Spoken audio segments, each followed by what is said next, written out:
안녕하세요. 사연에 빠지다의 DJ 민영입니다. 오늘 사연자는 믿을 수 없는 악연에 온몸에 소름이 다 돋았다는데요. 과연 어떤 사연인지 들어보시겠습니다. 오늘도 두 가지 사연 준비되어 있는데요. 끝까지 들어주실 거죠? 그럼 바로 시작할게요. 구독과 좋아요 잊지 말고 꾹 눌러주세요. 안녕하세요. 저는 50대 여자입니다. 저는 아직도 제가 60대를 목전에 두고 있다는 사실이 믿기지를 않아요. 어느새 이렇게 나이가 든 건지 모르겠습니다. 정말 시간이 너무 빨라요. 저에게는 딸이 둘 있어요. 눈에 넣어도 아프지 않을 제 딸들 중 큰딸이 최근에 결혼할 남자가 생겼다며 소개를 해줬어요. 사실 얼마 전부터 주말에 한껏 꾸미고 나가기도 하고 카톡 푸사도 자주 바뀌길래 살짝 눈치를 채고 있기는 했었는데 딸아이가 직접 소개를 해주니 기분이 좋더라고요. 큰딸 남자친구는 직장도 탄탄하고 인물도 환칠하니 괜찮았어요. 사실 만나기 전에 미리 딸아이가 데이트한 사진도 보여주고 남자친구 이야기도 해줬는데 이미 제 마음에는 들더라고요. 직업이니 인물이니 하는 조건도 중요하지만 됨됨이가 된 것 같았어요. 한 번은 딸아이가 출근길에 가벼운 교통사고를 당한 적이 있었어요. 저도 연락을 받고 놀라서 곧장 병원으로 가서 진찰부터 받으라고 했어요. 제가 금방 가겠다고요. 그런데 이미 남자친구가 사고 현장까지 와서 사고 수습을 해주고 병원으로 가고 있다고 하더군요. 회사에 반차까지 내고 말이죠. 물론 한창 좋을 때니 남자가 잘 보이려면 뭘 못하겠나요. 하지만 제 나이 정도 되고 옆에서 지켜보다 보면 그게 다 진심인지 아닌지 구분하게 되더군요. 병원에서 검사까지 다 잘 마치는 것까지 옆에 있어주고 죽이랑 간식거리를 잔뜩 사서 집까지 바래다 줬더라고요. 거기다가 다음날부터 한 달 동안을 딸아이 출퇴근을 시켜줬어요. 딸아이 차가 수리가 다 될 때까지요. 제가 그런 마음이 고마워서 딸아이를 통해 집에 한번 놀러오라고 맛있는 거 해주겠다고 했어요. 그런데 딸아이에게 제 번호를 받아 직접 연락을 했더군요. 하루 날을 잡아 저와 남편에게 식사 대접을 하고 싶다고요. 제가 스파게티를 좋아해요. 그 이야기를 들은 큰딸 남자친구가 파주의 유명한 스파게티 집을 예약까지 해뒀더군요. 거기다가 말도 잘하고 싹싹한 게 마음에 들었어요. 수아가 어머니 자랑을 엄청 해서 꼭 뵙고 싶었는데 왜 그렇게 자랑했는지 알겠어요. 저희 어머니랑 동갑이신데 훨씬 더 젊어 보이시고 세련되셨어요. 아이고 자네가 우리 수아 좋아하긴 하나 보다. 나이 든 아줌마 비행기도 태워주고 나중에 어머님 뵈면 그 말은 내가 꼭 비밀로 할게. 오랜만에 가족끼리 외식도 하고 분위기도 너무 좋았어요. 큰딸 남자친구가 저나 남편에게 잘 보이려고 하는 모습도 참 예쁘게 보였습니다. 제 딸아이를 많이 좋아하니 저에게도 잘 보이고 싶은 걸 테니까요. 사실 큰딸아이가 몇 년 전까지만 해도 결혼 안 하고 혼자 산다고 해서 마음이 쓰였었는데 좋은 사람을 만난 것 같아 마음이 좀 안심이 됐습니다. 사실 저에게는 딸이 둘 있지만 두 딸 중 큰딸이 저는 유독 더 마음이 쓰여요. 작은 딸보다 큰 딸을 더 아낀다는 게 아니라 걱정이 더 많이 된다는 겁니다. 작은 딸은 어려서부터 하나부터 열까지 쫑알쫑알 다 이야기하는 아이였어요. 겁도 많아서 초등학교 4, 5학년 때까지 껌딱지처럼 제 곁에 꼭 붙어 다녔습니다. 성격도 밝고 활달해서 주변에 친구들도 많았어요. 반면 큰딸은 저를 참 많이 닮았습니다. 제 어린 시절을 큰애가 본 것도 아닌데 꼭 제 모습을 보고 따라하는 것처럼 행동할 때가 있었어요. 그럴 때면 저도 깜짝깜짝 놀라요. 큰딸은 성실하고 공부도 잘했지만 워낙 속 이야기를 터놓지 않았어요. 겉으로 보기에는 학교 생활도 잘하고 친구들과도 잘 지내는 것 같아 보이기는 하는데 통 먼저 말을 하지 않았습니다. 제가 물으면 항상 좋다고 잘 지낸다고만 했어요. 큰딸이다 보니 저는 그냥 의젓한 줄로만 알았는데 시간이 지나고 보니 그게 아니더군요. 큰딸이 중학교 때 힘든 일이 좀 있었는데 저한테 일절 말을 안 했더라고요. 나중에 선생님께 연락이 오고 나서야 알게 됐습니다. 알고 보니 같은 반의 여자애가 은근슬쩍 제 딸아이를 따돌리고 괴롭혔던 거예요. 방법이 아주 교묘한 게 남들이 보기엔 마치 둘이 가장 친한 친구인 것처럼 보이는데 실상은 그렇지 않았던 겁니다. 그 아이 이름이 이진아였는데요. 진아는 1학년 입학하자마자 제 딸아이와 매일 어울려 다녀서 저도 둘이 친한 줄 알았어요. 집에도 가끔 오고 집에도 전화가 온 적이 있었거든요. 그런데 알고 보니 진아가 제 딸아이를 다른 아이들과 어울리지 못하게 하려고 중간에서 딸아이가 하지도 않은 말들을 들었다며 이간질을 해서 아이들이 딸아이를 미워하게 만들었습니다. 그러면서 본인은 착한 척 제 딸아이를 도와주고 챙기는 척 한 거죠.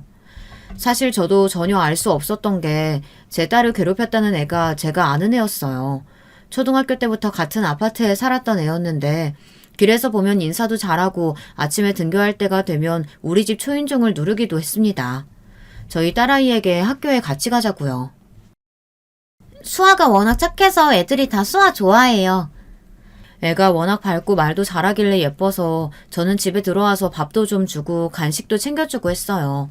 그런데 걔가 저희 딸아이와 둘이 있을 때는 180도 달라졌답니다. 같이 학교에 가자고 데리고 와놓고는 아파트 단지를 벗어나면 바로 제 딸아이를 버려두고 다른 아이들과 어울려 갔답니다. 딸아이도 처음엔 다 같이 가자면서 자연스럽게 끼어들었는데 그 아이가 제 딸아이의 팔짱을 끼고 뒤로 빠지면서 귀에다 대고 속삭였대요. 너 이빨에 고춧가루 꼈어. 너랑은 더러워서 같이 안 갈 거니까 집에 가서 빼고 와. 얘들아, 수아는 집에 뭘 두고 왔대. 우리끼리 가자. 항상 교묘하고 민망하게 해서 딸아이를 따돌렸답니다. 그런 일을 1년 가까이 당하고도 딸아이는 제게 말을 안 한 거예요. 그러다가 1학년 다 돼갈 때쯤 담임 선생님이 알게 된 겁니다. 미술 시간에 찰흙으로 도자기를 만드는 수업을 했는데 색을 칠하기 전에 도자기를 말린다고 아이들 작품을 다 교실 뒤에 모아뒀대요. 그런데 그날 학교 시간 뒤에 담임 선생님께서 학교 뒤 공터에 지나가시는데 그 아이가 제 딸아이 작품을 발로 부수고 있는 걸 보신 거죠. 아무도 없는 공터에서 그 아이 혼자 신이 나서 발로 짓누르고 있었답니다. 선생님은 놀라서 애를 잡아다 물었는데 아무렇지 않은 얼굴로 애가 거짓말을 했답니다. 선생님, 이거 제가 일부러 부순 거 아니에요. 수아가 도자기 만든 게 마음에 안 든다고 버리고 싶다고 했어요. 그래서 제가 일부러 부숴준 거예요. 선생님께서는 단번에 거짓말이라는 걸 아셨지만 수아에게 확인은 해야겠다 싶어 다음날 수아를 불렀대요. 그러고는 교실 뒤에서 도자기 작품을 찾아오라고 한 겁니다. 영문을 모르던 딸아이는 도자기를 찾으러 교실 뒤로 갔는데 어디에도 본인의 작품이 없었던 거죠. 딸아이의 표정을 확인한 담임선생님은 딸아이만 교무실에 데려가서 지금까지 그 아이와 있었던 일에 대해 상세히 물어보셨대요. 그때 담임선생님이 아니었다면 저는 제 딸아이가 1년 동안 그런 괴롭힘을 당하고 있었다는 걸 전혀 몰랐을 거예요. 저는 그날 집까지 가지 못하고 중간에 자리에 멈춰서 그대로 펑펑 눈물을 쏟았어요. 제 딸아이가 너무 안쓰럽기도 했지만 옛날 생각이 나서 더 속상했어요. 저도 고등학교 때 딸아이와 비슷한 일이 있었거든요. 거기다가 저도 부모님이나 선생님께 말씀드리지 못했어요. 그것까지 딸의 행동이 비슷하니 마음이 더 아프더군요. 저는 고등학교 시절에 심한 따돌림을 당했어요. 저도 진아라는 애처럼 주동하는 아이가 있었습니다.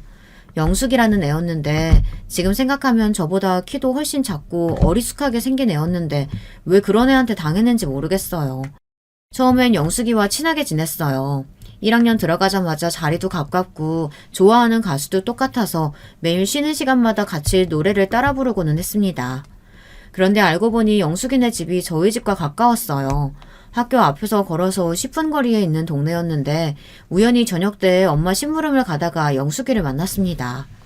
그런데 그날 하필이면 보지 않았어야 좋을 장면을 보고 말았습니다. 영숙의 아버지가 술에 잔뜩 취해 몸을 비틀거리며 길거리에서 영숙이를 혼내고 있었습니다. 이년이 당장 가서 소주 한 병 사오라는데 왜 이렇게 말을 안 들어? 당장 안 뛰어가? 돈도 없는데 뭔 돈으로 소주를 사와요. 돈이나 주고 심부름도 시켜야지. 이년이 어디 아버지한테 말대꾸야. 가서 외상으로 사와 빨리. 안 사오면 머리털 다 잘라버린다. 신고 있던 슬리퍼를 영숙이에게 던지자 영숙이는 불이 나게 도망가려다 저를 마주쳤어요. 저는 영숙이가 민망할 것 같아 그 길로 바로 돌아서 집으로 돌아왔습니다. 저는 그날 밤 고민이 많았어요. 당연히 제가 본 장면을 누구에게도 말할 생각은 없었지만 영숙이가 걱정됐습니다. 영숙이 아버지는 저희 아버지와 매우 달랐거든요. 저희 아버지는 매우 엄하기는 해도 저한테 소리를 지른 적도 슬리퍼를 던진 적도 없었어요. 심부름을 자주 시키셨어도 술이나 담배 심부름 같은 건 절대 시키지 않았습니다. 여자는 그런 심부름 하는 거 아니라고요. 자식은 귀하니 다른 아버지도 다 그런 줄 알았는데 영숙의 아버지를 보고 저는 충격을 받았습니다. 영숙의 아버지도 매일 그러시는 건 아니겠지만 영숙이가 참 힘들겠다라는 생각이 들었어요. 저는 그날 밤 잠을 설치며 내일 영숙이를 만나면 어떤 말을 해야 자연스러울까 연습했습니다. 그런데 문제는 영숙이의 태도가 달라졌다는 겁니다. 항상 아침이면 제자리에 와서 노래를 부르던 영숙이가 제 인사도 받아주지 않고 다른 아이들과 어울렸어요. 저는 어제 일이 신경 쓰여 그럴 수도 있지 싶어 다른 쉬는 시간에 제가 먼저 영숙이에게 다가갔는데 영숙이는 저를 무시했습니다. 거기다가 바로 다음 날부터 이상한 소문이 돌았어요. 제가 매일 밤 슈퍼에 가서 담배를 사간다고요. 어디서부터 소문이 났는지 담임 선생님까지 저를 교무실로 불러 물었습니다. 애들 말로는 네가 교복 입고 밤마다 여기저기 담배 사러 다닌다는데 혹시 아버지 심부름이라도 다닌 거야? 지금이야 아이들이 담배나 술을 살 수 없지만 옛날에는 워낙 부모님이 심부름들을 많이 시켜서 아이들이 슈퍼에서 술이나 담배를 살 수 있었어요. 아니요, 저 그런 적 한 번도 없어요. 부모님이 담배나 술 심부름은 안 시켜서 담배는 만져본 적도 없다고요. 암튼 너 조심해. 괜히 담배 같은 거 들고 다니다가 걸리면 아주 혼날 줄 알아? 저는 도대체 제가 왜 교무실까지 끌려가서 혼이 나야 하는지 억울하기만 했습니다. 제가 밤에 돌아다니기라도 했다면 덜 억울할 거예요. 워낙 겁이 많아서 7시면 집에 들어가는데 저를 도대체 누가 봤다는 건지 이해가 안 됐어요. 그런데 얼마 뒤 누가 그런 소문을 냈는지 바로 알게 됐습니다. 그건 바로 영숙이었습니다. 한 달 넘게 저에게 말도 걸지 않던 영숙이가 갑자기 저에게 와서 화장실에 좀 같이 다녀오자고 했습니다. 그러면서 제 팔짱을 확 끼더라고요. 저는 순간 기분이 좋았어요. 이제 좀 마음이 풀렸나 해서요. 그런데 그런 게 아니었습니다. 그날 종례 시간에 담임이 개인 물품 검사를 한다고 했는데 제 주머니에 담배를 불쑥 집어넣어 둔 거예요. 그 사실을 까마득하게 몰랐던 저는 순진하게 종례 시간에 아무 생각 없이 가방을 책상 위에 올려놨습니다. 주머니에 있는 물건들까지 다 올려놔. 담임 선생님의 말에 저는 무심코 주머니에 있는 물건도 다 책상에 올렸어요. 그런데 그때 제 손가락 사이에 담배가 걸려 있었습니다. 김순자, 너 이거 뭐야? 이거 담배 아니야? 너 내가 이럴 줄 알았어. 원래 아닐 땐 굴뚝에서 연기 나는 거 아니라니까. 소문이 괜히 날 리가 없지. 너 당장 교무실로 따라와. 타이밍도 참 기가 막힙니다. 제가 주머니에서 담배를 꺼내는 순간 담임 선생님하고 딱 눈이 마주쳤어요. 저는 그대로 담임 선생님 손에 교무실로 끌려갔습니다. 선생님, 이거 제 거 아니에요. 누가 일부러 넣어둔 거라고요. 그렇지 않고서야 제가 바보도 아닌데 주머니에서 버젓이 꺼내겠어요? 원래 익숙하게 들어있던 거라 모르고 꺼냈을 수도 있지. 난 눈으로 본 것만 믿어. 이게 저번에도 그냥 넘어가줬더니 정신 못 차리고 학교까지 담배를 가지고 와? 아무도 제 말을 믿어주지 않았습니다. 그날 학교가 끝날 때까지 저는 수업에 들어가지 못하고 교무실 앞에 무릎을 꿇고 앉아있어야 했습니다. 제 주머니에서 나온 담배를 입에 물고요. 교무실 앞을 지나가는 선생님마다 제 머리를 한 대씩 쥐어받고 가셨습니다. 에휴, 어린 게 벌써부터 나쁜 걸 배우면 어떡하니? 너 그러다 뼈 삭는다. 그날부로 저는 학교에서 담배 피는 애로 낙인이 찍혔어요. 선생님께서 부모님께 연락하겠다는 걸 가까스로 막았습니다. 저희 부모님이 굉장히 보수적이고 엄한 분들이라 제가 담배를 가지고 있었다는 말을 듣기라도 하면 아마 뒤로 쓰러지실 거예요. 제가 제 담배가 아니라고 친구가 장난친 거라고 하면 아마 영숙이를 가만두지 않으실 겁니다. 저도 마찬가지고요. 저는 어린 마음에 제가 누명을 쓰더라도 아무에게도 말하지 않는 편이 낫다고 생각했어요. 지금 생각하면 아주 바보 같은 짓이었죠. 뒷일이 어떻게 되든 어른들에게 이야기를 했어야 하는데 그때는 제가 알아서 해결할 수 있다고 생각했어요. 그날 교무실에서 혼나고 나서 집에 돌아가는 길에 저는 영숙이네에 들렸습니다. 그리고 영숙이를 불러냈어요. 영숙이는 뻔뻔한 얼굴로 팔짱을 끼고 나왔습니다. 그러더니 왜 불렀냐고 짝다리를 짚고 말하더군요. 왜 불렀는지 몰라서 그래? 너지. 네가 내 주머니에 담배 넣어둔 거지? 뭐라는 거야?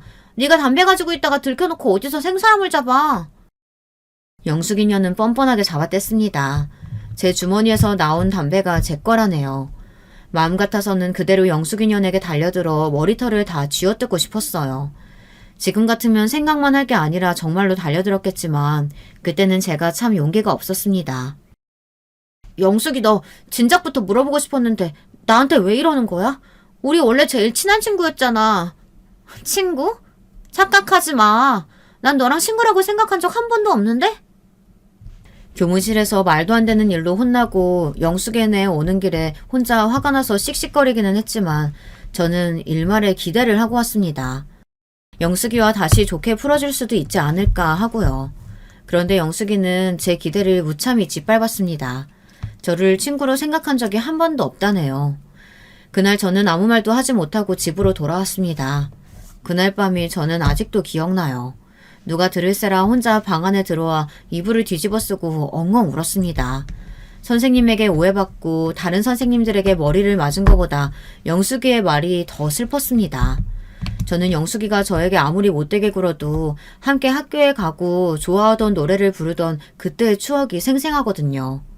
그런데 끔찍한 고교 생활은 그때부터 시작이었어요. 영숙이 그년이 저를 3년 내내 괴롭혔어요. 제가 학년이 바뀌어도 친구를 사귈 때마다 중간에서 이간질을 해서 제 주변에 있는 친구들을 다 떠나게 했어요. 그때 제가 인생에 대해 배운 게 참 많아요. 사람들은 생각보다 남의 말에 잘 휩쓸리고 제가 아무리 제 진짜 모습을 보여줘도 사소한 말 한마디에 홀라당 넘어가 버리더라고요. 그때 이후로 굳이 친구를 만들려고 노력하지 않았어요. 그러던 어느 날이었습니다. 결정적으로 영숙이 그년 때문에 큰 사건이 한 번 있었어요. 어느 날부턴가 우리 집으로 이상한 장난 전화가 왔습니다. 어머니가 전화를 받으면 자꾸만 상대방이 전화를 끊었어요. 3, 4일에 한 번꼴로 그런 전화가 오다 보니 어머니는 이상하게 생각했습니다. 그리고 더 이상했던 건 저녁에 아버지가 퇴근하고 오시면 어김없이 전화벨이 울렸는데요. 아버지가 전화를 받으면 통화가 됐다는 겁니다. 네, 알겠습니다. 금방 나가겠습니다. 퇴근하고 돌아온 아버지가 전화를 받고 나면 꼭 아버지가 잠깐 밖에 나가셨어요. 저도 어머니도 이상하게 생각하지 않을 수가 없었습니다.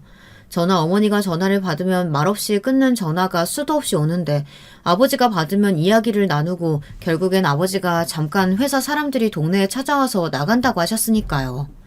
그런데 얼마 뒤 그 일은 우리 가족에게 씻을 수 없는 상처로 남게 되었습니다. 어머니께서는 아버지를 의심할 수밖에 없었어요. 그래서 어머니는 아예 하루 작정하고 아버지가 전화를 받고 나갈 때 따라 나가 뒤를 밟은 거죠. 그런데 어머니는 믿기지 않는 일을 목격하고 맙니다. 제 친구인 영숙이가 아빠 팔짱을 끼고 어디론가 걸어가는 모습을요. 거기다가 둘이 나누는 대화가 심상치 않았대요. 아저씨, 오늘은 저 큰 길에 있는 호빵 사주시면 안 돼요? 호빵도 호빵인데 우선 들릴 거부터 빨리 들려야지. 그 모습을 본 어머니는 충격에 빠져 곧장 아버지의 멱살을 잡았습니다. 이 인간이 정신이 나갔나? 당신!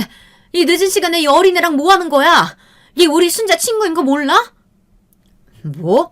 당신 지금 무슨 생각하는 거야? 난 그냥 영숙이가 상황이 안 좋아서 도와주려고. 당신이 도와주긴 뭘 도와줘? 영숙이 네가 말해봐라. 설마 매일 우리 집에 전화해서 말 안 하고 끄는 거 너니? 흥분한 어머니는 영숙이를 몰아붙이고 소리를 질렀어요. 그런데 더 이상한 건 영숙이의 태도였습니다. 영숙이는 실실 웃으면서 우리 집에 전화를 건 게 본인이 맞는다고 했어요.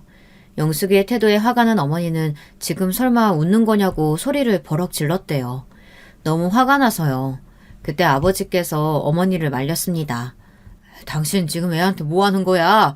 왜 소리를 지르고 그래? 그만해. 영숙아, 놀랐지? 오늘은 우리 집에 가서 자고 아저씨랑 내일 경찰서에 가자. 어머니는 도대체 이게 다 무슨 소리인가 싶었답니다. 놀라서 어안이 벙벙한 건 어머니였는데 아버지는 영숙이부터 챙겼으니까요. 이야기는 이랬습니다. 그 사건이 터지기 한 달 전 아버지께서 퇴근하고 집에 돌아오는 길에 집 앞에 누군가 몸을 웅크리고 앉아 있었대요. 교복을 입은 채로요. 아버지는 멀리서 보고 당연히 저인 줄 알고 다가갔는데 알고 보니 영숙이었답니다. 그런데 영숙이가 아버지를 보자마자 울면서 아버지 팔에 매달렸대요. 아저씨, 저 순자 친구 영숙인데요. 저 좀 도와주세요. 아버지가 술만 먹고 들어오면 매일 소리 지르고 물건을 부숴요. 뭐라고? 너 다친 데는 없니? 아버지는 지금 어디 있어? 아저씨가 도와줄 테니까 당장 경찰서로 가자. 경찰서는 안 돼요. 제가 몇 번 경찰서에 이야기했는데 경찰은 아버지 편이에요.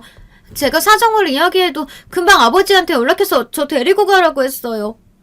아버지가 제가 술 먹고 담배 피우고 다니길래 혼내주려고 그런 거라고 했거든요. 경찰들은 제 말을 믿어주지 않아요. 안 되겠다. 오늘은 시간이 늦었으니까 우선 우리 집으로 들어가자. 아저씨네 집은 싫어요. 아저씨 집에는 순자 있잖아요.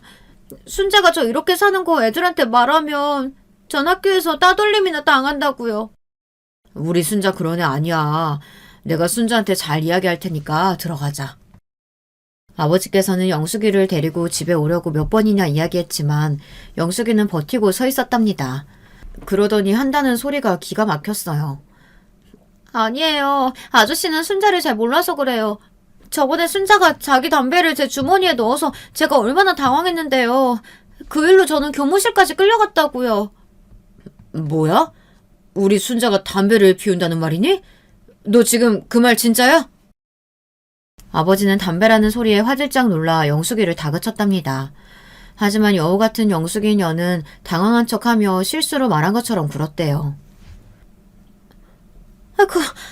제가 말했다고 절대 순자한테 이야기하시면 안 돼요. 그럼 순자가 저 밉다고 또 같이 안 다니려고 할 거라고요. 그냥 아저씨가 저희 아버지 주무실 때까지만 같이 있다가 들어가시면 안 될까요? 1시간 정도면 돼요. 영숙이는 제가 생각한 것보다 훨씬 더 악랄했습니다. 그렇게 불쌍한 척 아버지에게 접근해 도와달라고 한 겁니다. 아버지는 그런 영숙이가 안쓰러워서 도와줄 방법을 찾아주기로 하셨대요. 지금 당장 영숙이네 집에 들어가 술에 취한 영숙의 아버지를 끌고 나와 경찰서에 데려다 줄 수도 없으니까요. 아버지는 경찰서가 아니라 다른 방법으로 영숙이를 도와줄 방법을 찾을 때까지 일이 있으면 바로 집으로 전화를 하라고 하셨대요. 그런 와중에 영숙이 년이 제 이간질을 저희 아버지에게까지 하고 저에게 비밀로 해달라고 한 거예요. 그러면서 밤마다 아버지가 술에 취해 들어와서 무섭다고 우리 아버지한테 전화를 한 거죠. 그날도 영숙이가 무섭다고 전화가 와서 아버지도 이대로는 도저히 안 되겠다 싶어 파출소로 영숙이를 데려가던 길이었답니다. 경찰이 영숙이 말은 믿어주지 않으니 아버지가 동네 사람으로서 증언을 해주려고요. 그러다 어머니가 나타난 거죠. 아버지의 말이 이해가 되지 않은 어머니는 그 자리에서 영숙이를 데리고 우리 집으로 왔습니다. 사실 영숙이네 집에 가서 영숙이 아버지라는 사람을 만나려고 했는데 영숙이가 절대 자기 집에는 안 가겠다고 했대요. 우리 집에도 따라가지 않으려는 영숙이를 어머니는 끌고 오셨어요. 그러고는 방에 있던 저도 부르셨습니다. 아버지는 저와 영숙이를 앉혀놓고 그간 영숙이와 있었던 일을 이야기했어요. 아버지의 말에 영숙이녀는 어쩔 줄 몰라하며 자리를 피하려고 했습니다. 하지만 일은 이미 벌어졌습니다. 영숙이가 어떤 의미로 이런 일을 벌였는지 알아야 했으니까요. 영숙이, 너 똑바로 말해. 순자 아빠한테 한 말 다 사실이야? 우리 순자가 네 주머니에 담배 넣고 널 곤란하게 만들었다는 게? 어머니의 고함에도 영숙이는 한마디도 하지 않고 있었어요. 이를 이상하게 여긴 아버지가 괜찮다고 이야기하라고 다독이는데도 영숙이는 입을 꾹 다물고 있었어요. 그 모습을 보는데 제가 다 열이 받더군요. 자기가 나한테 그 더러운 짓을 해놓고 어디서 피해자 흉내를 내고 있는지 모르겠어요. 저는 도저히 영숙이의 뻔뻔한 면상을 가만히 보고 있을 수만은 없었습니다. 저는 곧장 영숙이에게 다가가 영숙이의 뺨을 세게 쳤어요. 야, 오영숙, 너 똑바로 말해. 네가 내 주머니에 담배 넣어서 내가 하루 종일 교무실 앞에서 벌 섰잖아. 지금 바로 담임한테 연락해서 확인할까? 누가 담배로 걸려서 혼났는지? 너 도대체 우리 아빠한테 무슨 짓을 하려고 한 거야? 제가 소리를 지르고 자기 뺨까지 내려칠 줄은 생각도 못했는지 영숙이는 눈을 부라렸습니다. 이년이 어디 감히 내 몸에 손을 대? 그래, 내가 니네 아빠한테 뻥 좀 쳤다. 어쩔래? 그제야 멍청한 년이 자기가 일부러 아버지를 불러냈다고 실토하더군요. 그때부터 본물 터지듯 쏟아내는 영숙이 년의 말은 너무 기가 막혀서 입에 담고 싶지도 않았어요. 아버지를 자꾸 불러내면 어머니가 불륜을 의심해서 두 분이서 싸우고 자기 집처럼 우리 부모님도 이혼할 줄 알았답니다. 자기 부모님은 그렇게 이혼하게 됐다고요. 아이씨, 계획대로 되어가고 있었는데 너희 엄마가 생각보다 참을성이 꽤 있더라. 우리 엄마는 장면 보자마자 여자 머리채 잡고 난리를 쳤는데. 순간 영숙이의 표정이 얼마나 소름 끼치는지 할 말을 잃었습니다. 와, 너 완전 미친년이었구나. 저도 모르게 미친년이라는 소리가 절로 나왔어요. 아버지와 어머니도 영숙이년의 악심 먹은 눈빛을 보자 어떤 말도 할 수 없었대요. 영숙아, 너 정말 아저씨한테 다 거짓말한 거야? 아버지가 술 먹고 너한테 술병 던지고 나가 죽으라고 했던 거 다 거짓말이었냐고? 영숙의 말에 감쪽같이 속은 아버지는 기가 막히다는 듯 절망하셨습니다. 우리 아빠가 그러는 게 하루 이틀 일도 아닌데 제가 뭐하러 아저씨한테 이야기하겠어요.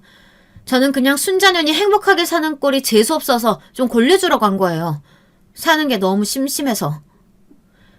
이런 말도 안 되는 짓을 심심해서 했답니다. 그날 일로 우리 가족은 모두 충격에 휩싸였어요. 특히나 아버지는 어린 학생의 딸 같아 안쓰러워 호의를 베풀었는데 그게 일부러 아버지를 곤란하게 만들려고 한 거라는 말에 말문이 막히셨죠. 우리 가족은 그날 사건으로 이사까지 가게 됐습니다. 제가 지난 2년 동안 영숙이에게 당한 일을 그제야 다 이야기했거든요. 부모님은 왜 그런 큰일을 이야기하지 않았냐고 속상해하셨습니다. 부모님은 이사하고 저를 전학시키는 게 가장 좋은 방법이라고 생각하셨어요. 당시엔 그런 일을 가지고 학교에서도 나서주지 않았기 때문에 우리가 피하는 게 상책이라고 생각하셨습니다. 미친년 옆에 있다가 괜히 더한 일도 당할 수 있다고요. 그 동네를 벗어나고 나서는 한시름 놓고 편하게 살았어요. 그제야 알았죠. 제가 왜 그런 멍청하고 개념 없는 애한테 휘둘리며 마음에 상처를 만들며 살았는지요. 부모님도 그날 이후 저에게 더 많은 애정을 쏟으셨습니다. 제가 영숙이 때문에 상처받아 친구들과 잘 지내지 못할까 봐서요. 그래도 전학 간 학교에서는 좋은 친구들도 많이 사귀고 잘 지냈습니다. 저는 고등학교를 졸업하고 대학에도 진학했어요. 대학에 가서도 워낙 즐겁게 지내서 그때 일은 까마득하게 잊고 잘 살고 있었습니다. 그런데 자식을 키우다 보니 잊고 있던 지난 날들이 절로 떠오르더군요. 저를 닮은 딸아이가 더 안쓰러웠어요. 그때만 생각하면 아직도 마음이 아파요. 저야 이제 나이도 들고 시간이 지나서 잊은 채 살고 있었지만 아직 어린 딸아이에게는 큰 사건이니 잘 위로해야 했어요. 저는 그날 저녁 큰딸을 데리고 저녁 산책을 다녀왔습니다. 그리고 학교에서 있었던 일에 대해 이야기를 나눴어요. 그리고 그동안 제가 너무 부족했었다는 사실을 알게 됐습니다. 저는 잘 먹이고 잘 입히고 잘 가르치는 것만이 부모의 역할이라 생각했었는데 그게 아니라는 걸 알게 됐죠. 저희 부모님처럼 좋은 부모가 되어야겠다 다시 한번 다짐했습니다. 큰딸은 중학교 때 일 이후 말수가 더 줄었어요. 물으면 항상 괜찮다고 하긴 했지만 고등학교에 들어가서도 먼저 친구들에게 적극적으로 다가가지는 않는 것 같더라고요. 정말 친한 친구 몇 명하고만 성인이 될 때까지 잘 지내는 것 같았어요. 애가 학교 다닐 땐 그런 모습도 괜히 마음에 쓰이곤 했었는데 크면서 보니 본인이 스트레스 받는 것 같지 않아 지켜보기만 했습니다. 제가 그만큼 딸아이에게 신경 쓰면 되겠지 싶어서요. 하지만 신경 쓰지 않으려고 해도 마음을 놓을 수만은 없는 게 딸아이가 성인이 돼서도 영 연애도 하지 않고 남자도 만나지 않는 것 같아 걱정되기는 했어요. 그런데 어느새 직장인도 되고 남자친구까지 소개해주니 대견하지 않을 수가 없었죠. 더군다나 큰딸의 남자친구가 사윗감으로도 손색이 없어 보였어요. 그러던 어느 날이었어요. 딸아이가 남자친구와 데이트를 하고 들어왔는데 신이 나서 왔더라고요. 무슨 좋은 일이 있었냐고 물으니 남자친구에게 프로포즈를 받았다고 하더군요. 딸아이 남자친구가 근사한 식당을 예약했길래 무슨 일인가 했더니만 가게 안에는 큰딸과 남자친구뿐이 없었대요. 잠시 후 직원들이 나와서 연주하고 큰 모니터에 결혼해달라는 문구도 쓰여 있었답니다. 남자친구에게 프로포즈를 받은 게 얼마나 신이 났는지 어린아이처럼 신이 나서 쉬지도 않고 이야기를 하더라고요. 딸아이의 행복한 얼굴을 보는데 저도 마음이 녹아내리는 것 같았어요. 사실 저희 딸아이가 대학 졸업하고 4년 넘게 마음고생을 좀 했습니다. 9급 공무원 시험 준비를 꽤 오랫동안 했는데 연속 3번 떨어져서 포기하고 마지막에는 에라 모르겠다. 마지막인데 후회 안 하게 도전하자 싶은 마음에 7급 공무원 시합을 봤는데 덜컥 붙어버렸어요. 그 이후로 딸아이는 운이 좋아 붙은 게 아니라는 걸 스스로 증명하기 위해 열심히 일했거든요. 3, 4년은 정말 일에만 매진했어요. 덕분에 구청으로 발령받아 인정받으며 열심히 일하고 있습니다. 저는 프로포즈 받았다며 신이 나서 이야기하는 딸의 얼굴을 보는데 그동안 딸이 고생하며 이뤄낸 것들이 파노라마처럼 눈앞에 생생하더군요. 항상 잘 될 거야, 걱정하지 말아라, 응원만 해주기만 했지 부모로서 해준 게 너무 없었어요. 그래도 큰딸이 자기 힘으로 하나하나 만들어가는 모습을 지켜볼 수 있어서 너무 행복했습니다. 딸아이는 곧바로 결혼 준비에 돌입했어요. 남편은 눈에 넣어도 아프지 않은 큰딸을 벌써 시집 보낸다는 게 마음 아픈지 서운해했지만 그래도 기쁜 마음으로 응원해주기로 했어요. 그런데 제가 너무 안일했나 봐요. 인생이라는 게 항상 녹록치만은 않다는 사실을 깜빡하고 있었습니다. 제 인생에 생각지도 못한 사건이 또 벌어지고 말았어요. 그날은 바로 큰딸의 상견례 날이었습니다. 생각해보면 그날 아침부터 기분이 별로 좋지 않았습니다. 미용실에 가서 드라이도 하고 화장도 좀 받았는데 평소 제 담당이었던 분이 휴무라 다른 직원이 맡아서 해줬는데 영 마음에 안 들더라고요. 그래서 집에 와서 다시 머리를 감고 둘째 딸에게 드라이를 맡겼어요. 거기다가 약속 시간에 맞춰서 식구들이 다 나왔는데 우리 차 앞에 차를 주차한 사람이 연락이 안 돼서 하마터면 상견례 시간에 늦을 뻔했습니다.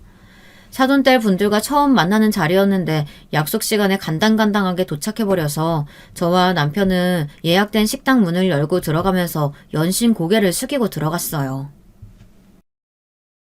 아이고, 10분 일찍 출발했는데도 저희가 늦었네요. 기다리게 해서 죄송합니다. 수아 아버지 되는 박민식입니다. 괜찮습니다. 시간 딱 맞춰서 잘 오셨는데요. 저희가 조금 일찍 도착했습니다. 화기애애한 분위기 속에 저도 안사돈에게 인사를 하려고 고개를 딱 들었는데 믿기지 않는 일이 벌어졌습니다. 제 앞에 믿기지 않는 사람이 서 있었어요. 그 사람은 바로 평생 다시 보고 싶지 않았던 영숙이었습니다. 제 꽃다운 고교 시절을 망친 바로 그 영숙이요. 저는 그 순간에도 제가 헛것을 보고 있나 싶어 양손으로 눈을 마구 비볐어요. 그런데 제 눈앞에 서 있는 사람이 영숙이가 분명했습니다. 더군다나 영숙이도 저를 보자마자 단번에 알아본 것 같더군요. 무슨 몇십 년 만에 절친을 만나기라도 한 것처럼 호들갑을 떨더라고요. 자기 남편 어깨를 툭툭 치면서 웬일이니 웬일이니를 마구 외치면서요. 어머, 너 순자 아니니? 나 기억하지? 대림여고 영숙이. 이게 도대체 얼마만이야? 너 전화 까고 처음 보는 거니까 30년 만인가? 순간 저는 온몸에 털이 바짝 서며 소름이 돋았어요. 영숙이 너는 도대체 뭐가 반갑다고 저렇게 한바구음을 지으면서 제게 아는 체를 할 수 있는지 모르겠더군요. 당연히 기억하지. 내가 너를 어떻게 잊겠어. 저는 도저히 영숙이년 앞에서 웃을 수가 없었습니다. 저는 딱딱하게 굳은 얼굴로 영숙이 눈을 똑바로 보고 말했어요. 솔직한 심정은 자리를 박차고 식당을 나가고 싶었지만 정색한 제 표정만 보고도 놀란 큰딸의 얼굴을 보는데 도저히 자리를 벗어날 수 없었어요. 평소와 다른 제 목소리에 놀란 건 우리 가족뿐이 아니라 예비 사위도 마찬가지였어요. 걱정 어린 눈으로 제 표정을 살피며 눈치를 살피더군요. 어머님 어디 불편하세요? 컨디션이 안 좋아 보이세요. 이렇게 훤칠하고 자상한 아이가 영숙이의 아들이라는 사실이 원망스럽기만 했습니다. 그때였어요. 자기 아들이 제게 다가와 저를 부축하는 모습이 신경 쓰였는지 영숙이가 저에게 다가오더군요. 제 팔을 잡으면서 친한 척을 했어요. 우리 순자가 나를 너무 오랜만에 봐서 놀랬나 보다. 나 너 그렇게 전화 까고 꼭 한번 만나고 싶었는데 어쩜 이렇게 만나니? 저는 순간 영숙이의 팔이 제 팔에 닿는데 소스라치게 놀라서 몸을 획 빼버렸어요. 옛날 제 주머니 속에 불쑥 담배를 집어넣은 일이 떠올라서요. 손 치워. 우리가 언제 친했다고 이래? 영숙이 년의 가소로운 미소에 저도 모르게 주변 상황을 잊고 소리가 격앙됐습니다. 그때 제 남편이 동그래진 눈으로 제게 다가왔어요. 여보, 왜 이래? 어디 정말 안 좋은 거야? 어머, 우리 순자 남편분이 너무 자상하신다. 아니다, 순자 남편분이 아니라 이제는 사돈이신가? 예비 사돈. 사실 저희가 고등학교 때 사소한 일로 좀 다툼이 있었어요. 그리고 바로 순자가 전화 까버려서 제가 제대로 사과도 못했거든요. 순자야, 어머님 아버님은 잘 계시지? 애써 남편과 자식 얼굴을 보고 참아보려고 했는데 그 재수없는 입에서 우리 부모님 안부를 묻는 소리를 하자 도저히 참을 수가 없었어요. 사돈? 사돈 같은 소리 하지 마. 우리가 왜 네 사돈이야? 그리고 네가 감히 어떻게 우리 부모님만 불을 물어? 그때 너 때문에 우리 가족이 얼마나 힘들었는지 알아? 이제 저도 더는 가만히 있을 수 없었습니다. 하나도 변한 거 없는 영숙이의 모습에 저는 딸의 결혼이고 뭐고 시킬 생각이 없었어요. 아무리 딸아이 남자친구가 멀쩡해도 영숙이 년의 아들을 사위로 볼 수는 없었습니다. 사이가 되면 저 재수없는 면상을 평생 마주쳐야 하는 거니까요. 그때였어요. 영숙이 년은 심각한 상황을 전혀 모르겠는지 다시 제 팔을 붙잡더니 되지도 않는 알랑방귀를 끼더군요. 우리 순자가 원래 옛날부터 뒤끝이 좀 길기는 했어. 순자야, 이렇게 만난 것도 인연인데 우리 지난 과거는 잊고 잘 지내보자.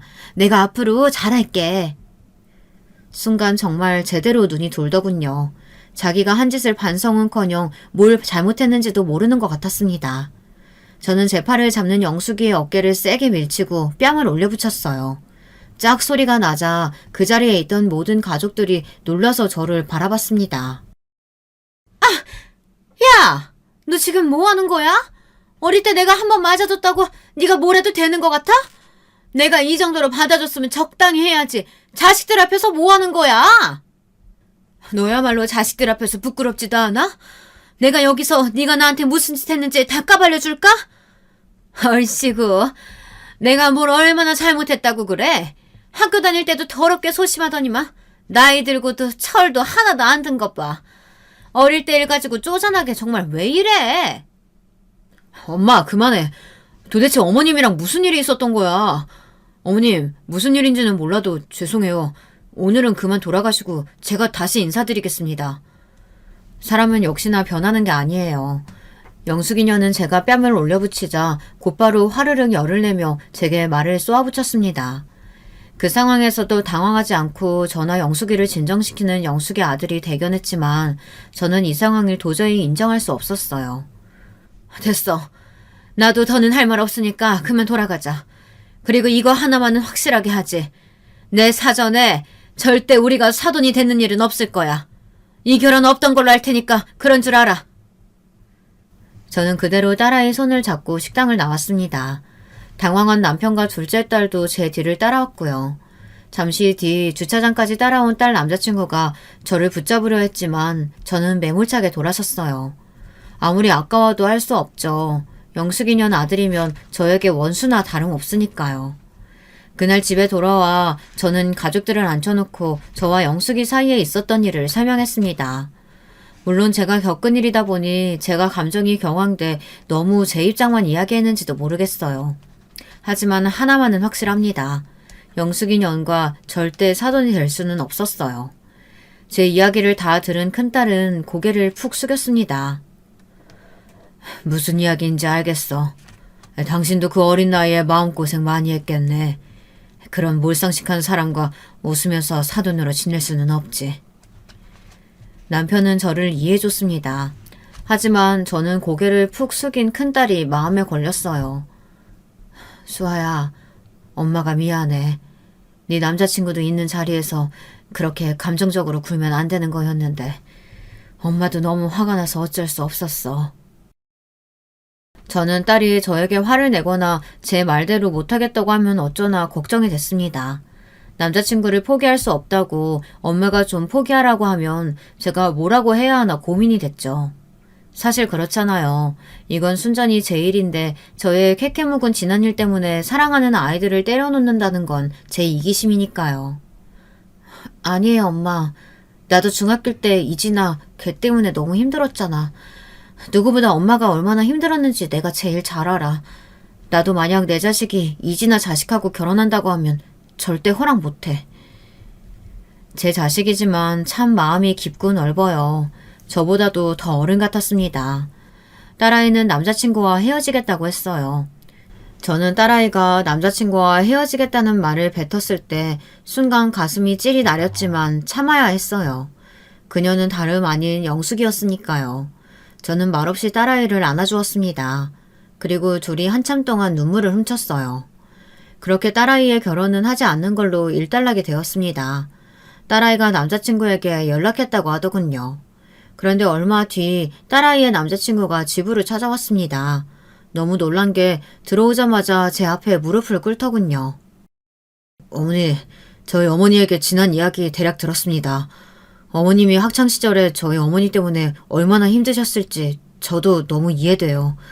제가 저희 어머니 대신에 이렇게 사죄드리겠습니다. 그러니까 제발 수아와의 결혼 한 번만 더 생각해주세요. 저는 너무 당황해서 서둘러 일어나라고 했어요.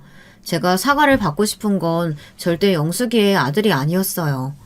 저는 너무 미안해서 영숙의 아들을 꼭 안아주었습니다. 이런 좋은 아이에게 제가 상처를 줬다는 게 너무 미안했어요. 저도 말도 안 되는 운명에 가슴이 아팠지만 결정을 번복하고 싶지는 않았습니다. 영숙이가 그 정도로 싫었으니까요. 이러지 말게. 나도 자네에게 이러는 거 너무 마음 아파. 하지만 내 마음이 영숙이를 좋은 마음으로 볼 수가 없어. 그건 자네에게도 할 짓이 못 되고. 그랬습니다. 만약 제가 영숙이 아들을 사위로 드린다고 해도 제가 영숙이를 싫어하는 마음이 그대로 남아있는 한 평생 그 분노가 튀어나올 게 뻔해요. 부부로 사는 아이들에게 그런 못할 짓은 하고 싶지 않았습니다. 저는 그대로 영숙이 아들을 돌려보냈어요. 그날 저도 한숨도 자지 못했습니다. 제 인생에 어쩌다 이런 말도 안 되는 일이 벌어졌는지 모르겠어요. 정말 악연도 이런 악연이 없습니다. 저와 영숙이 사이에 있었던 일 때문에 멀쩡하게 잘 만나던 젊은 아이들에게 이런 상처를 주게 될 줄은 몰랐어요. 영숙이 아들도 아들이었지만 제 딸아이도 많이 힘들어했어요. 항상 집에 오면 회사에서 있었던 일을 이야기하던 아이가 매일 방에서 나오질 않았습니다. 제 앞에 무릎을 꿇고 앉아 결혼을 다시 생각해달라고 애원하는 남자친구의 모습을 봤으니 얘 마음이 어떻겠어요. 저는 딸아이에게 미안해서 그 어떤 말도 할 수가 없었습니다. 이런 일이 반복될수록 영숙이에 대한 분노가 커졌습니다. 이게 다 그년 때문이라는 생각밖에 안 들었어요. 아무리 어렸어도 그렇지 할지 못할지 구분도 못해서 어떻게 사람을 이렇게까지 만든단 말입니까? 영숙이 년은 옛날이나 지금이나 똑같아요. 남의 가정에 문제를 일으키는 무개념 싸가지였죠. 저는 애써 지난 일은 잊고 딸과 전처럼 잘 지내려고 노력했어요. 하지만 그것도 쉽지 않았습니다. 딸아이가 영 잘 먹지도 않고 외출도 안 하고 말도 안 하더니 회사에서 일하다가 쓰러졌다고 하더라고요. 저는 놀라서 병원에 쫓아갔습니다. 의사 말이 영양실조라고 하더군요.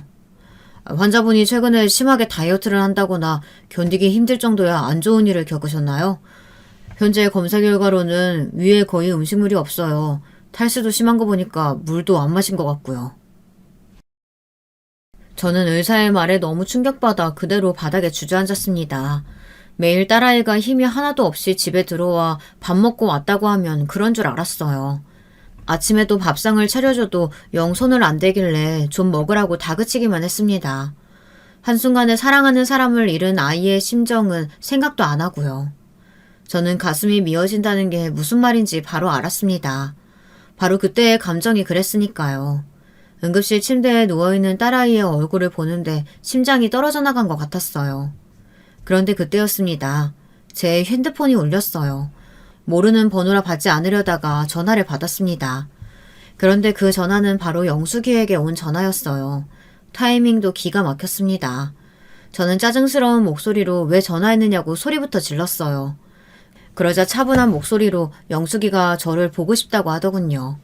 저는 영숙이의 차분한 목소리마저 화가 났어요. 자기 때문에 내가 또 이렇게 불행해졌는데 멀쩡한 영숙이년이 너무 싫었습니다.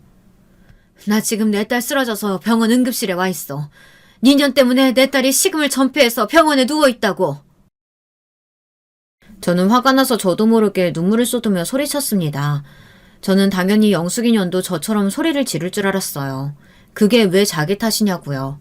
그런데 생각지도 못한 대답이 돌아왔습니다. 수아가 쓰러졌다고? 어느 병원이야? 내가 지금 바로 갈게. 갑자기 본인이 오겠다며 어느 병원이냐고 묻는데 어이가 없더군요.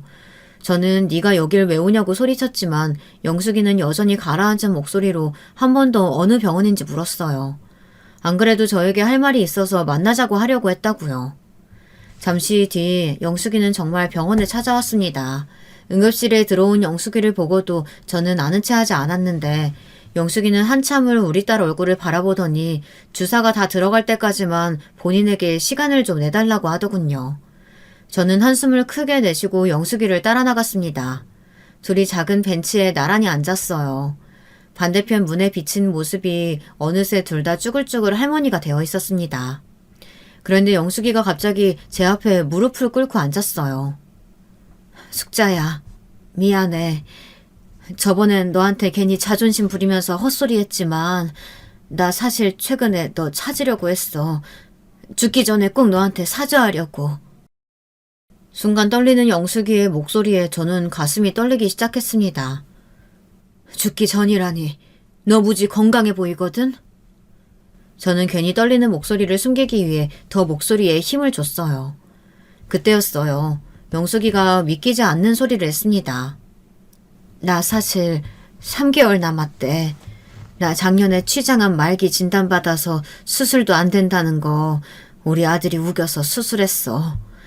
그래서 지금까지 버티고 또 버텼는데 최근에 전이가 됐다네. 의사가 상황이 너무 안 좋아서 아마 더 살기는 쉽지 않을 거래. 순간 놀란 저는 말문이 턱 막혔습니다. 그래서 도대체 무슨 말을 하는 거냐고 거짓말하지 말라고 다그쳤어요. 저는 저도 모르게 눈에 눈물이 고였습니다. 너한테 잘못한 거 벌 받는 거지 뭐. 그래서 우리 아들이 결혼 더 서두른 거야. 나한테 자기 결혼하는 모습 보여주고 싶다고. 그러니까 순자야, 지난날 내가 잘못한 거 눈 감아주기 힘들겠지만 어차피 나 몇 달 후면 이 세상에 없어. 그러니까 우리 아들 좀 사위로 받아줘. 우리 아들이 수아를 너무 사랑해. 내가 평생 우리 아들한테 해준 것도 없는데 좋아하는 여자 포기하고 살라고 어떻게 해. 나 그러면 정말 눈 못 감아. 영숙이의 애원을 듣는데 저는 참을 수 없이 눈물이 쏟아졌습니다. 저는 영숙이를 일으켜 세웠어요. 이 못된 년. 날 그렇게 힘들게 하더니 이제 와서 왜 사람을 죄인 만들어? 네가 왜 죽어? 내가 용서도 안 했는데 왜 네 마음대로 죽냐고. 저는 영숙이의 몸을 흔들며 원망을 늘어놓았습니다. 미안해. 네가 부러워서 그랬어. 난 매일매일 불행한데 넌 행복해 보여서 셈이 나서 그런 거야. 제발 용서해줘, 순자야. 영숙이의 눈물 어린 사과에 저는 어쩔 줄 몰랐습니다. 영숙이가 죽는다는데, 제 평생의 원수가 죽어버린다는데 이 모든 게 아무 의미가 없다는 생각이 들더군요. 그 이후로 어떻게 됐냐고요? 여러분들이라면 과연 어떻게 하셨을 것 같으세요? 저는 끝까지 무릎을 꿇고 앉아 저에게 사죄하는 영숙이를 끌어안았습니다. 그리고 지난 날을 후회했어요. 조금만 미워할 걸, 조금만 원망할 걸, 이게 다 제가 영숙이를 미워해서 일어난 일인 것 같아 미안했어요. 네 아들 걱정하지 마. 내가 내 아들처럼 보살필 거야. 미안해, 영숙아. 내가 미워해서, 원망해서 미안해. 제가 해줄 수 있는 건 그 말밖에 없었어요. 얼마 전 저와 가족들은 영숙이를 떠나보냈습니다. 그리고 몇 개월 전 아이들을 결혼시켰어요. 아들이 결혼해서 잘 사는 모습을 봐서인지 영숙이는 의사가 말한 3개월을 훌쩍 넘기고 반년이나 더 살았습니다. 저희 곁을 떠날 때도 제 손을 꼭 붙잡고 떠났어요. 끝까지 미안하다고 말하는 영숙이가 안쓰러웠지만 저는 그날로 영숙이를 완전히 용서했습니다. 그리고 오늘의 사연은 하늘에 있는 영숙이에게 바치는 거예요. 속이 좁은 친구라 미안했다, 영숙아. 우리 다음에는 진짜 친구하자. 제 사연을 끝까지 들어주셔서 감사합니다. 제가 저의 부족한 부분마저 드러내며 용기 내 사연을 보낸 만큼 여러분께서 저의 앞날을 응원하는 댓글을 남겨주세요. 언제나 여러분의 가정에는 항상 행복한 일만 가득하시길 바라겠습니다. 여러분, 두 번째 사연 시작하기 전에 좋아요, 구독 꼭 눌러주실 거죠? 그럼 두 번째 사연 바로 시작합니다. 여자로 태어나 느낄 수 있는 수많은 행복 중 가장 감동적인 순간은 단연 출산의 순간이라 생각했습니다. 사랑하는 사람과 저의 모습을 반반씩 닮아 신기하기만 한 작은 생명체가 꼬물거리는 모습만 봐도 눈물이 날 정도로 행복할 것 같았지요. 그런데 현실은 제가 기대한 것과는 전혀 달랐습니다. 살다 보니 이 세상엔 상식이라는 것이 전혀 통하지 않는 분들도 있더군요. 그리고 결혼 전에는 오로지 제 말만 듣던 유별난 사랑꾼 남친도 결혼을 하고 나니 별 수 없더라고요. 저도 처음엔 제가 제 발등을 찍은 것이니 할 수 없다. 매일 밤마다 도저히 억울해서 잠에 들 수가 없었습니다. 지금 이 순간에도 제 곁에서 꼬물거리고 있는 딸아이를 생각해서라도 어떻게든 참고 살고 싶지만 도저히 이 집에서는 하루도 견딜 수가 없으니 어떻게 해야 좋을지 모르겠습니다. 저는 위로 오빠만 둘인 집의 막내딸로 태어났습니다. 안 그래도 여자아이가 귀한 집안에 막내로 태어났으니 어릴 때부터 터울이 좀 있었던 오빠들과는 달리 할머니, 할아버지의 사랑까지 독차지하며 아주 귀하게 자랐습니다. 주변 친구들도 모두 다 저를 부러워했어요.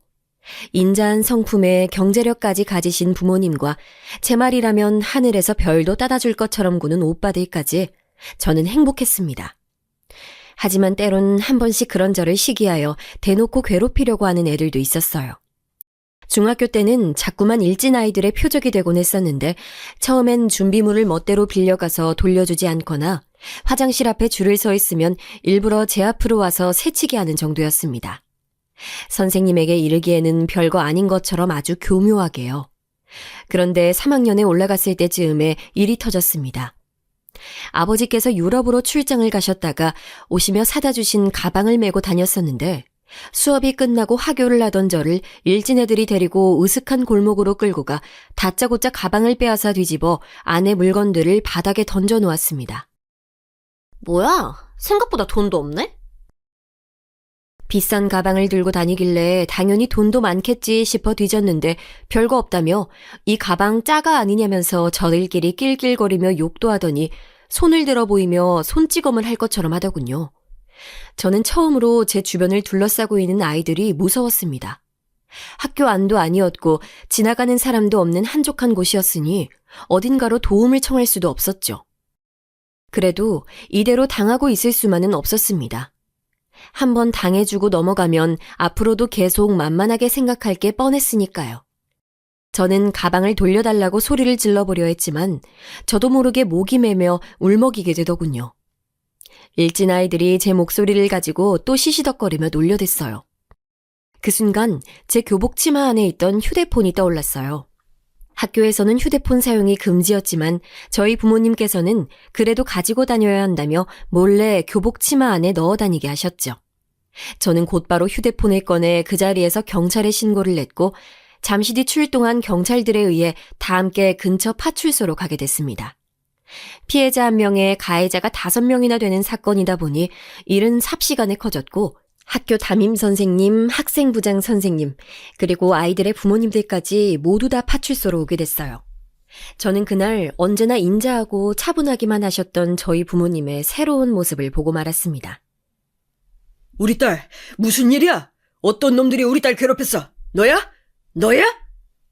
아버님, 좀 진정하시고 저희 얘기 좀... 진정? 지금 진정하게 생겼습니까? 김 변호사, 지금 당장 우리 딸 건드린 이 녀석들 다 고소해. 절대 봐주지 마. 아버지의 말에 선생님들과 경찰관들까지 모두 적잖이 당황한 듯 보였지만 저희 아버지와 어머님은 두 분 다 그냥 넘어가지 않겠다.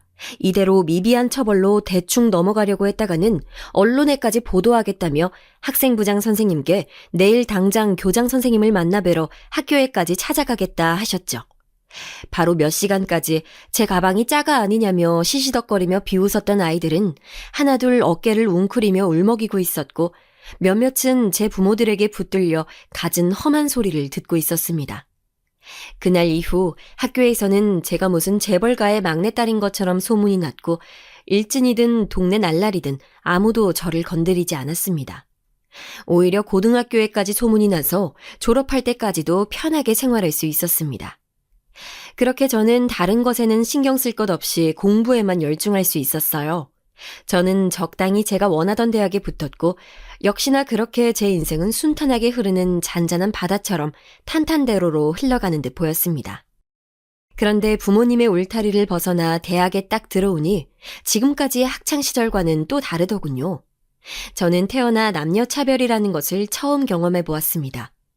분명 똑같이 공부를 하고 성적도 다 비슷하게 들어온 것인데도 1학년 때는 무슨 미인대회에 제가 출전을 하기라도 한 것처럼 남자 선배들의 외모 지적이나 다른 친구들과의 외모 평가를 매일같이 들어야 했습니다. 제 의사와는 전혀 상관없이 키가 5cm만 더 커도 좋았겠다거나 볼 때마다 살이 쪘네 빠졌네 별의별 간섭을 다 했습니다. 그러다 한 번은 시험 기간이라 새벽까지 공부를 하다 잠도 거의 자지 못하고 등교를 했는데 한 남자 선배가 이젠 아예 쌩얼이냐며 민망하게 하더라고요. 자리에 있던 남자 선배들이 아무리 시험 기간이라도 우리 생각도 좀 해줘야 하는 거 아니냐며 다들 한마디씩 하기 시작했습니다. 선배들은 뭐가 그렇게 재미있는지 신이 난 얼굴로 낄낄거렸습니다. 저는 순간 얼굴이 빨갛게 달아올라 버렸죠. 도대체 제가 화장 한 번 하지 않은 걸 가지고 왜 웃음거리가 되어야 하는지 납득이 되질 않았습니다. 선배, 제가 화장을 안 한 게 그렇게 재밌으세요? 재밌다기보다는 여자들은 좋잖아. 아무리 못생겨도 화장만 하면 그래도 훨씬 나은데 그것도 귀찮다고 안 한다는 건 좀 게으른 거지. 못생겼다고요? 선배는 무슨 자신감으로 그런 말을 함부로 해요? 뭐? 내가 뭘 함부로 했다고 그래? 선배야말로 오늘 아침에 거울은 봤어요? 여기 왼쪽에 눈곱 꼈는데요? 그냥 넘어갈 수도 있는 말에 뭘 그렇게까지 하느냐고 생각하실 수도 있겠지만 어릴 때부터 예쁘다, 귀엽다, 사랑스럽다 등등 그런 소리만 들으며 커온 저로서는 사실 대학에 와서 만난 남자들의 반응이 제게는 항상 불편하고 공격적으로 느껴졌습니다. 물론 그날 이후 선배들의 반응은 예상한 대로였습니다. 저를 농담도 받아줄 줄 모르는 앞뒤가 깍깍 막힌 개싸가지 1학년으로 만들어버렸으니까요. 앞으로 제 앞에서는 농담 한번 못하겠다면서요. 그렇게 저는 순식간에 남자 선배들 사이에서 개념 없고 드세기로 유명한 후배로 낙인이 찍혔어요. 다들 뒤에선 수군거리면서도 제 앞에서는 다들 말조심하는 척 굴었죠. 기왕 이렇게 되어버린 거 공부에나 열중하자 싶어 자격증도 열심히 따고 인턴십도 할 수 있는 한 열심히 다 참여했습니다. 그렇게 바쁘게 지내다 보니 학년이 올라갈수록 거지 같기만 했던 남자 선배들과의 관계도 어느 정도 익숙해지더군요. 인턴십 정보를 주워 듣거나 스터디라도 하려고 하다 보면 남자 선배들과의 관계를 전혀 무시할 수가 없었습니다. 그렇게 좋게 넘어가며 지내다 보니 어느새 알아서 제 얼굴이나 몸매를 저 스스로가 비하하고 있었습니다. 또 먹어? 다이어트 한다고 하지 않았어? 선배, 맛있으면 0칼로리. 다이어트는 내일부터. 몰라요? 놀라셨죠? 맞습니다. 마지막 대사가 제 대사 맞아요. 이제는 저런 말을 들어도 예전만큼의 타격이 없었어요. 오히려 웃을 수 있는 여유까지 생겼죠. 다이어트 할 때가 어딨다고. 저는 뒤쪽에서 들려오는 소리에 입에 떡볶이를 잔뜩 물고 손에 튀김까지 든 상태로 돌아섰는데 그곳에는 새로 복학한 남자 선배가 서 있었습니다. 제가 1학년 때 선배는 휴학을 해서 자주 보지 못했었는데 언뜻 보기에도 그때보다 훨씬 더 남자다워진 모습이더군요. 아니, 오히려 이렇게 잘생겼었나 싶었습니다. 저는 입에 물고 있던 떡볶이를 오물거리며 선배의 얼굴을 빤히 올려다봤습니다. 그리고 그날 저는 그 선배에게 첫눈에 반해버리고 말았어요. 지금까지의 제 대학 생활에 대해 다 알고 계시니 아시겠지만 저는 그 흔한 소개팅 한 번, 미팅 한 번 나가본 적 없는 모태솔로였습니다. 그래서 좋아하는 사람이 생겼대도 어떻게 해야 할지 몰랐죠. 친구들도 답답해할 정도로 그냥 혼자 멀리서 바라보며 흐뭇해하고 좋아할 뿐이었습니다. 그러던 중 제게도 기회가 찾아왔습니다.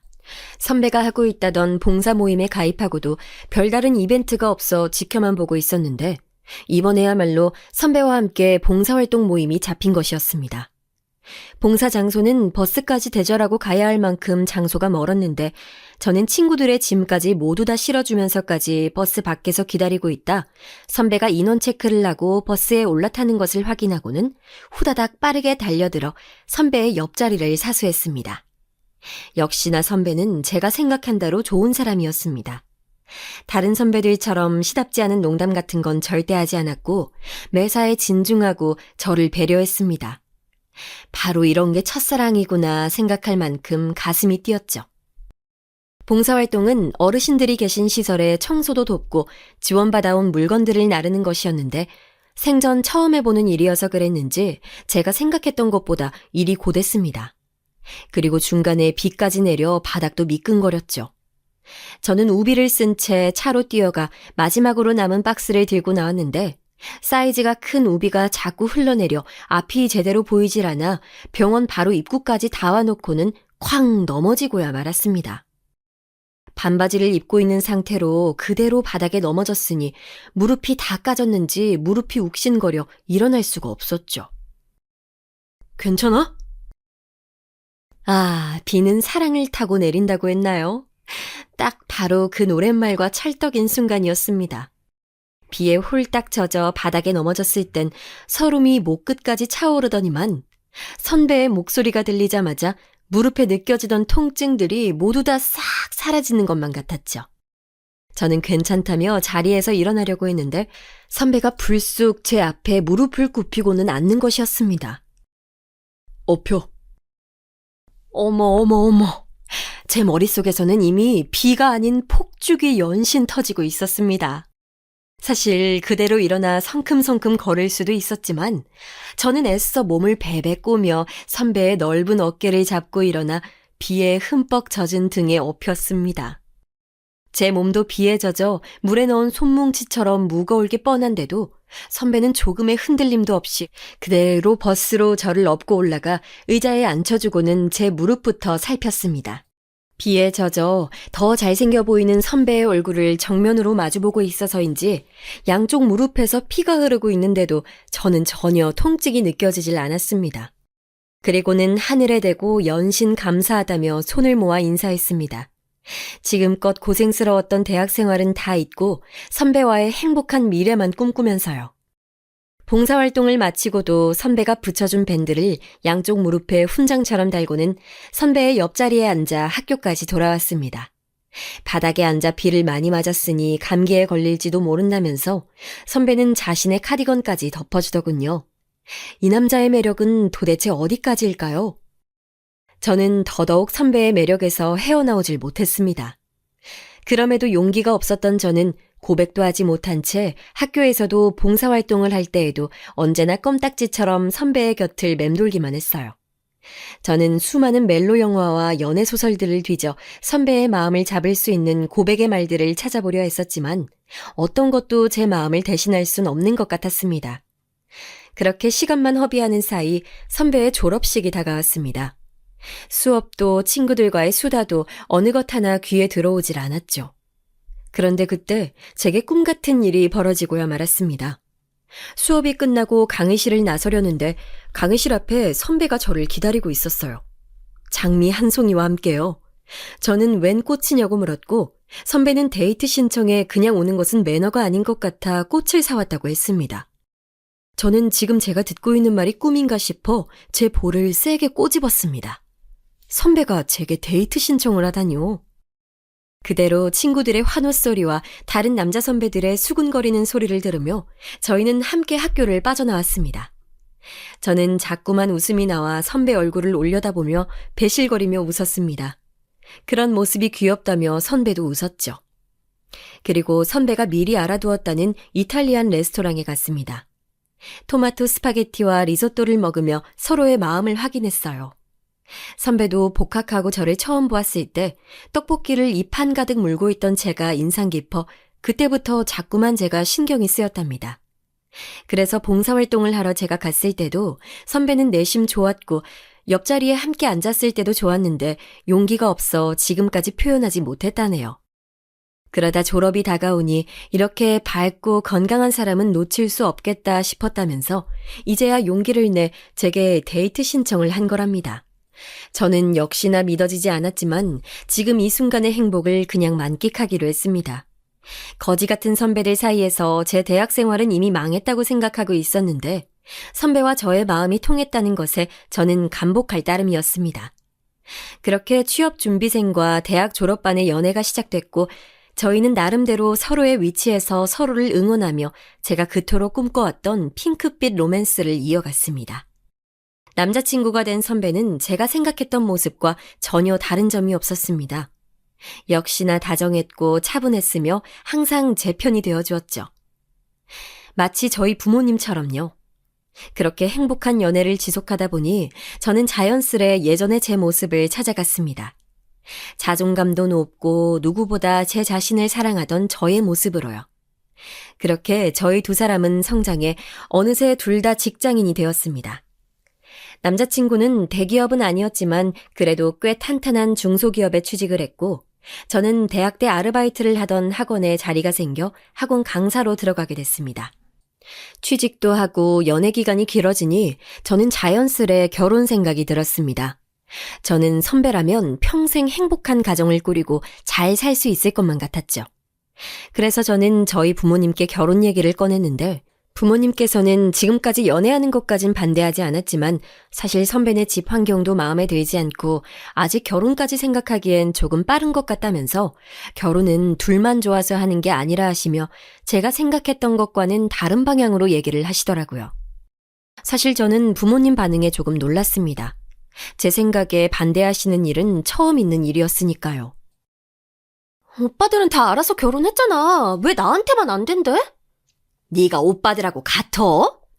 뭐가 다른데? 오빠들도 다 30 되기 전에 결혼했잖아. 그 집이랑 우리 집이랑은 달라도 너무 다르잖아. 선배 부모님께서는 지방에서 작은 식당을 운영하고 계시다고만 부모님께서는 알고 계셨는데 그것도 선배의 아버님께서 그 전에 하시던 사업이 잘못되는 바람에 여기저기서 빚을 끌어다 간신히 생계만 유지하기 위해 운영하고 있다는 이야기까지는 저희 부모님께는 말씀드리지도 않았는데도 집안이 마음에 들지 않으신다고 하시니 저는 당황하지 않을 수가 없었죠. 거기다 선배도 항상 자신의 가정 형편이 녹록지 않아 저를 고생시킬까봐 결혼은 아직 힘들다고 입버릇처럼 말하곤 했으니까요. 안 그래도 제 마음은 조급한데 자꾸만 여자는 시집을 잘 가야 한다며 시부모가 될 사람들을 잘 봐야 한다고 하시는 부모님의 말씀도 저는 이해가 되질 않았습니다. 여자도 남자도 두 사람 모두 서로가 좋아 함께하기 위해 하는 결혼이었는데 여자는 마치 새로운 직장이라도 구하는 것처럼 시집을 잘 가야 한다는 식으로 하는 말이 좋게 들리진 않았죠. 그리고 시부모님이야 선배의 부모님이시니 당연히 만나보지 않아도 저는 좋으신 분들일 게 뻔하다고 생각했으니까요. 네, 제가 선배에게 아주 콩깍지가 제대로 쓰였던 것이었죠. 그 이후에도 저희 부모님께서는 제가 선배와의 결혼 얘기를 할 때마다 썩 내켜 하시진 않았습니다. 그래도 제가 얼마나 선배를 좋아하고 있는지는 잘 알고 계셨으니 언젠가는 제가 선배를 데리고 지금 당장 결혼하겠다며 들이닥칠 것이라고는 어느 정도 예상하고 계셨다고 하더군요. 부모님의 예상대로 저는 30을 넘기기 전에는 결혼을 해야겠다며 다짜고짜 선배를 데리고 집으로 들이닥쳤습니다. 연애도 오래 했으니 인사라도 드리겠다는 명분으로요. 선배도 제가 적극적으로 나서주니 오히려 싫지 않은 눈치였죠. 저희 부모님은 그래도 막상 선배를 만나고 나니 겉보기에 성실하고 앞날이 창창해 보인다며 못 이기는 척 허락을 해주셨습니다. 그리고 구체적인 결혼 진행에 대해서는 선배네 집 부모님께도 허락을 받은 이후에 차차 얘기하자고 하셨죠. 저는 그때까지만 해도 하늘을 날 듯이 기뻤습니다. 평생에 한 번뿐인 제 첫사랑, 선배와의 결혼에 한 발 가까워졌으니까요. 저는 그 길로 회사에 휴가까지 내고는 선배의 부모님이 계시다는 선배의 고향으로 바로 내려갔습니다.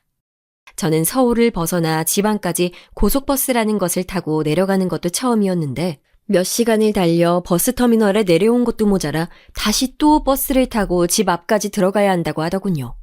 그런데 계속 버스가 안 오더라고요.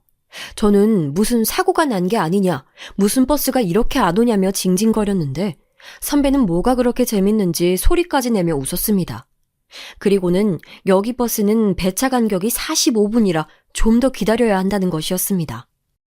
와, 저는 정말 육성으로 소리를 지르고 싶었지만 어쩌겠어요. 이 동네는 그렇다는데. 버스에서 내려서도 선배를 따라 차들이 달리는 도로 옆 갓길을 한 줄로 서서 그렇게 한참을 걸려 드디어 선배의 집에 도착했습니다. 그런데 저는 태어나 그런 집은 처음 봤습니다. 차들이 쌩쌩 달리는 도로 바로 옆에 집이 있더군요. 컨테이너? 조립식 주택? 아무튼 공사장 한켠에 일꾼들이 숙소로 쓸 것만 같이 생긴 집이 선배가 대학에 올 때까지 살았다던 부모님의 집이었습니다. 저는 티를 낼 순 없었지만 서울보다도 훨씬 더 집값이 싼 지방에서 이런 집에 살 정도로 힘들게 살았다면 선배가 지금까지 얼마나 힘들었을지 저는 예상조차도 되지 않았습니다. 선배는 제 앞에서 한 번도 티를 내지 않았으니까요. 선배 부모님께서는 저희 부모님보다도 나이는 젊으셨는데 겉으로 보기엔 훨씬 더 나이가 들어 보이시더라고요. 아무래도 몸도 마음도 많이 고생을 하셨으니 그렇겠다 싶었죠. 식사를 마치고 서울에서 제가 사간 과일 바구니에서 과일을 꺼내 어머니와 주방에 서서 나란히 씻으며 잠깐 얘기를 나눴는데 어머니께서는 아들에 대한 애정이 남달라 보이셨어요. 내 아들이지만 어릴 때부터 얼마나 총명하고 똑똑했는지 몰라. 6년 내내 반장을 아주 도맡아 했다니까. 와, 진짜요?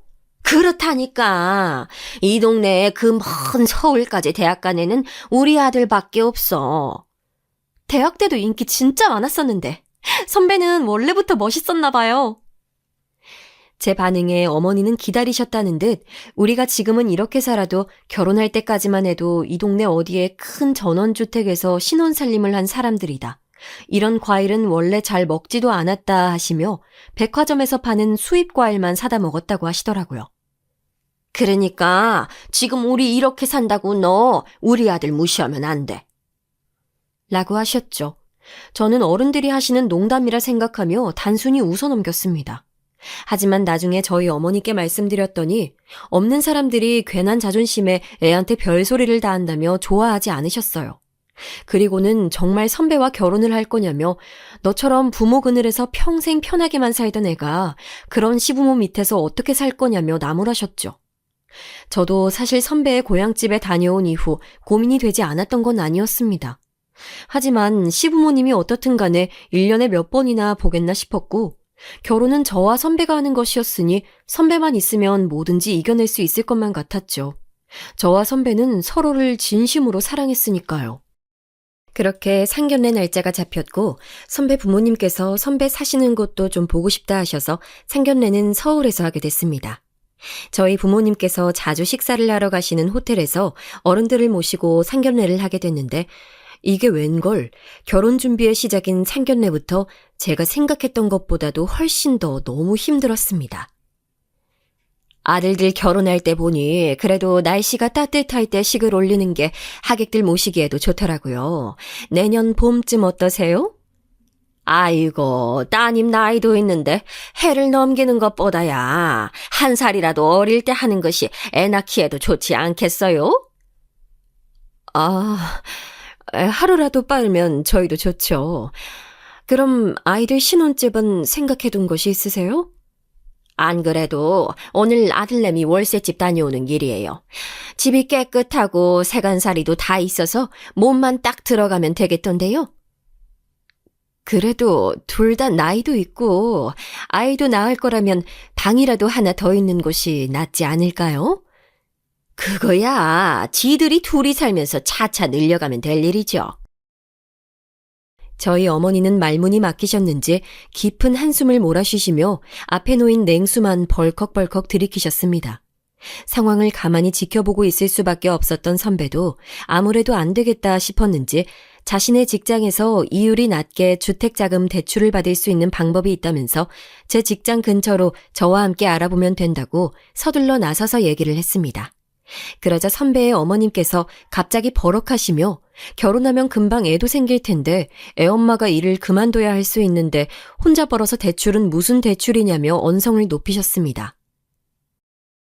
아까부터 자꾸 하루라도 빨리 애를 낳아야 할 것처럼 얘기하시는데 요즘 나이 31에 봐야 우리 때랑은 달라서 한창 일할 나이지 애 키울 나이는 아니에요.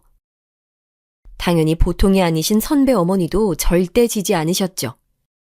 아이고, 그거야 요즘 애들이 워낙 능력이 없어서 결혼들을 못하니까 하는 말이지. 여자가 시집을 왔으면 손주부터 낳아주는 게 당연한 순서죠. 손주를 낳아주다뇨? 그게 도대체 어느 나라 법이랍니까? 지들이 낳고 싶으면 낳고 아니면 마는 거지. 부모가 해준 것도 없이 이래라 저래라는 건 너무 간섭하는 것 같은데요. 순간 식사 자리는 차갑게 얼어붙었습니다. 마주보고 있던 저와 선배는 아무 말도 하지 못한 채 쩔쩔매고 있었죠. 그때 상황만 조용히 지켜보고 계셨던 저희 아버지께서 말문을 여셨습니다. 이미 두 아들이 장가를 갈 때에도 각각 집을 해줬으니 딸아이에게도 똑같이 해주고 싶다고 하시며 신혼집은 저희 쪽에서 준비를 하겠다고요.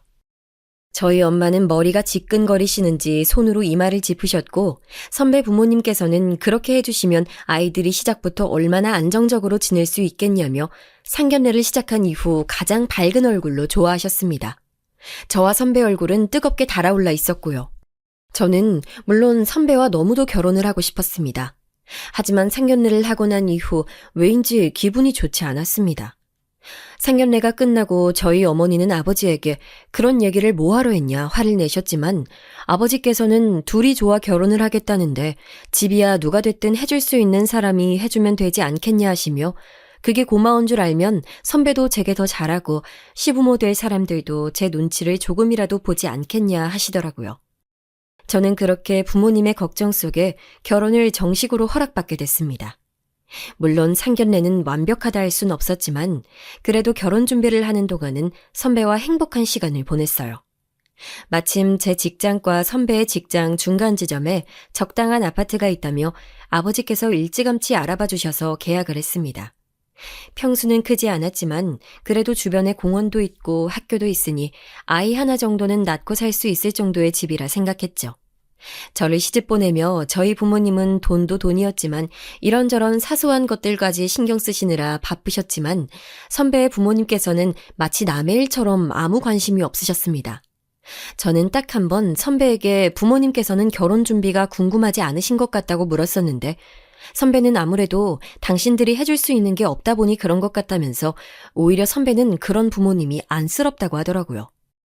저는 결혼 준비로 온 신경을 쓰고 계시는 저희 부모님이 더 안쓰럽고 죄송스러웠는데 말이죠. 이런 게 바로 결혼한 언니들이나 친구들이 말하던 동상이몽인가 싶더군요. 그런데 동상이몽이라 느끼게 생각한 사건은 여기서 끝나지 않았습니다. 어쩌면 이제 시작인지도 몰랐죠. 선배와 저의 결혼식이 한 달 정도 남았을 때였나요? 주말에 서울에 다른 친척분의 결혼식이 있으시다며 예비 시부모님께서 서울에 올라오셨습니다. 결혼식은 토요일 낮이었는데 부모님은 가게 문까지 닫으시며 금요일 오전에 일찍 올라오신다는 것이었습니다. 저는 오랜만에 아들도 보고 서울 구경도 하실 겸 일찍 올라오신 것 같아 마음이 쓰여 서울 중심가에 호텔이라도 예약을 해드려야 되겠다 싶었죠. 그런데 돌아온 선배의 말은 저를 경악하게 했습니다. 나도 그러려고 했는데 어머니께서 우리 집이 있는데 뭐하러 돈을 쓰냐고 하시네? 우리 집? 우리 신혼집. 거기 아직 비어있으니까 하루만 주무시고 가시면 된다고. 신혼집이 좀 오래된 아파트였고 진작 비어있던 집이라 저희 부모님께서 인테리어까지 새로 해주시겠다며 일찌감치 계약을 해주신 것이었는데 바로 얼마 전에 도배를 마치고 가구들까지 들여놓은 신혼집에 저희가 살기도 전에 그 집에서 주무시겠다는 말이었습니다. 그게 말이 돼? 내가 지금 당장 호텔 예약할 테니까 거긴 절대 안 돼. 왜 그렇게 예민하게 굴어? 우리 부모님이 거기서 자면 그 집이 닳기라도 해? 그런 얘기가 아니잖아. 앞으로 아들 살 집이 궁금해서 그러시는 건데 좀 이해해 줄 순 없어? 당신들이 해준 게 없어 대놓고 보고 싶다 말도 못 하시는 건데 제가 먼저 얘기해 줄 순 없었냐고까지 하더라고요.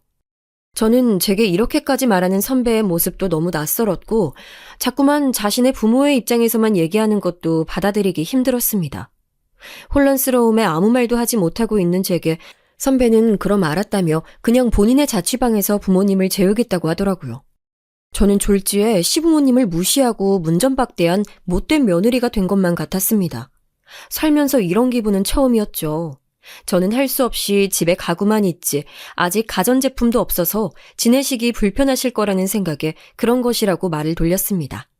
그랬더니 선배는 기다렸다는 듯 걱정하지 말아라. 부모님이 지내시는 동안 필요한 것들은 자신이 다 알아서 하겠다고 하더라고요. 그래도 금세 기분이 풀려 좋아하는 선배의 모습을 보니 어쩌면 제가 언제나 부모님에게 응성만 부리며 자라 선배의 마음을 이해하지 못했나 하는 생각도 들더군요. 그래봐야 하룻밤인데 제가 너무 인색했다 싶었죠. 그런데 신혼집 사건은 여기서 끝나지 않았습니다. 그 주 일요일에 냉장고와 몇 가지 가전제품이 들어오기로 되어 있어 제가 일요일 오후에 신혼집에 들리려고 했는데 선배는 굳이 본인이 가겠다고 하더라고요. 저는 좀 이상하다 싶었습니다. 그래서 상품을 제가 골랐으니 디자인이나 위치 이것저것 확인할 게 있어 제가 가야 한다고 했더니 그제서야 말을 하는데 그 전날 결혼식이 끝나고 예비 시부모님들께서 친척들에게 저희 신혼집을 자랑하시고 싶어 몇 분을 모시고 와 술판을 벌였다는 것이었습니다. 그래서 일요일 오전인 지금까지도 아직 친척분들이 신혼집에 계시다고요. 저는 목구멍까지 올라오는 말들이 많았지만 꾹 삼켰습니다. 어쩌겠습니까? 선배의 잘못도 아니었고 제 시부모님 되실 분들이 일반적이지 않다는 것은 저도 이미 알고 있었으니 말입니다. 저는 알겠다고 그럼 선배가 신혼집에 가 있으라고 했습니다. 저는 부모님이 내려가시고 가보겠다고 했어요.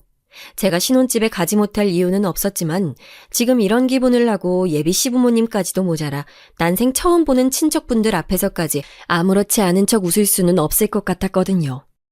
저는 제가 아무리 이해할 수 없는 분들이라도 지방에서 장사를 하시는 시부모님이 서울에 올라오셔봐야 몇 번이나 올라오실까, 그리고 제가 그 집에 가봐야 몇 번이나 갈까 하는 마음과 무엇보다 제 남편, 제 첫사랑 선배가 제 곁에서 지금처럼만 있어준다면 남들이 다 힘들다고 하는 결혼 생활도 잘 견디고 살아갈 수 있을 거라 생각했습니다. 그래서 결혼식 날 저는 누구보다도 행복한 신부였죠.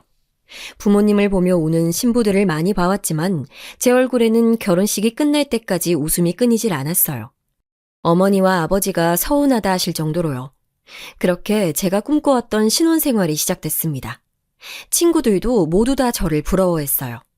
자상하고 잘생긴 첫사랑과 결혼에 성공한 것도 모자라 결혼과 동시에 집까지 장만하고 시댁은 멀리 떨어져 있으니 아둥바둥할 것 없이 둘만 행복하게 살면 그만이라면서요. 저는 둘 사이에 예쁜 아이만 하나 생기면 더할 것 없을 것이라 생각했습니다. 아주 오래전부터 꿈꿨던 일이니까요. 사랑하는 사람과 제 모습을 절반씩 닮아 사랑스런 그 아이를 위해 저희 부모님이 그러하셨던 것처럼 부족한 것 없이 최선을 다할 준비가 되어 있었습니다. 그런데 예상치 못한 사건이 또 기다리고 있었어요. 주말을 앞두고 남편과 와인 한잔하며 느긋한 시간을 보내고 있었는데 전화벨이 울렸습니다. 전화를 받은 남편의 얼굴이 하얗게 창백해지는 모습에 저도 놀라 무슨 일이냐 물었죠.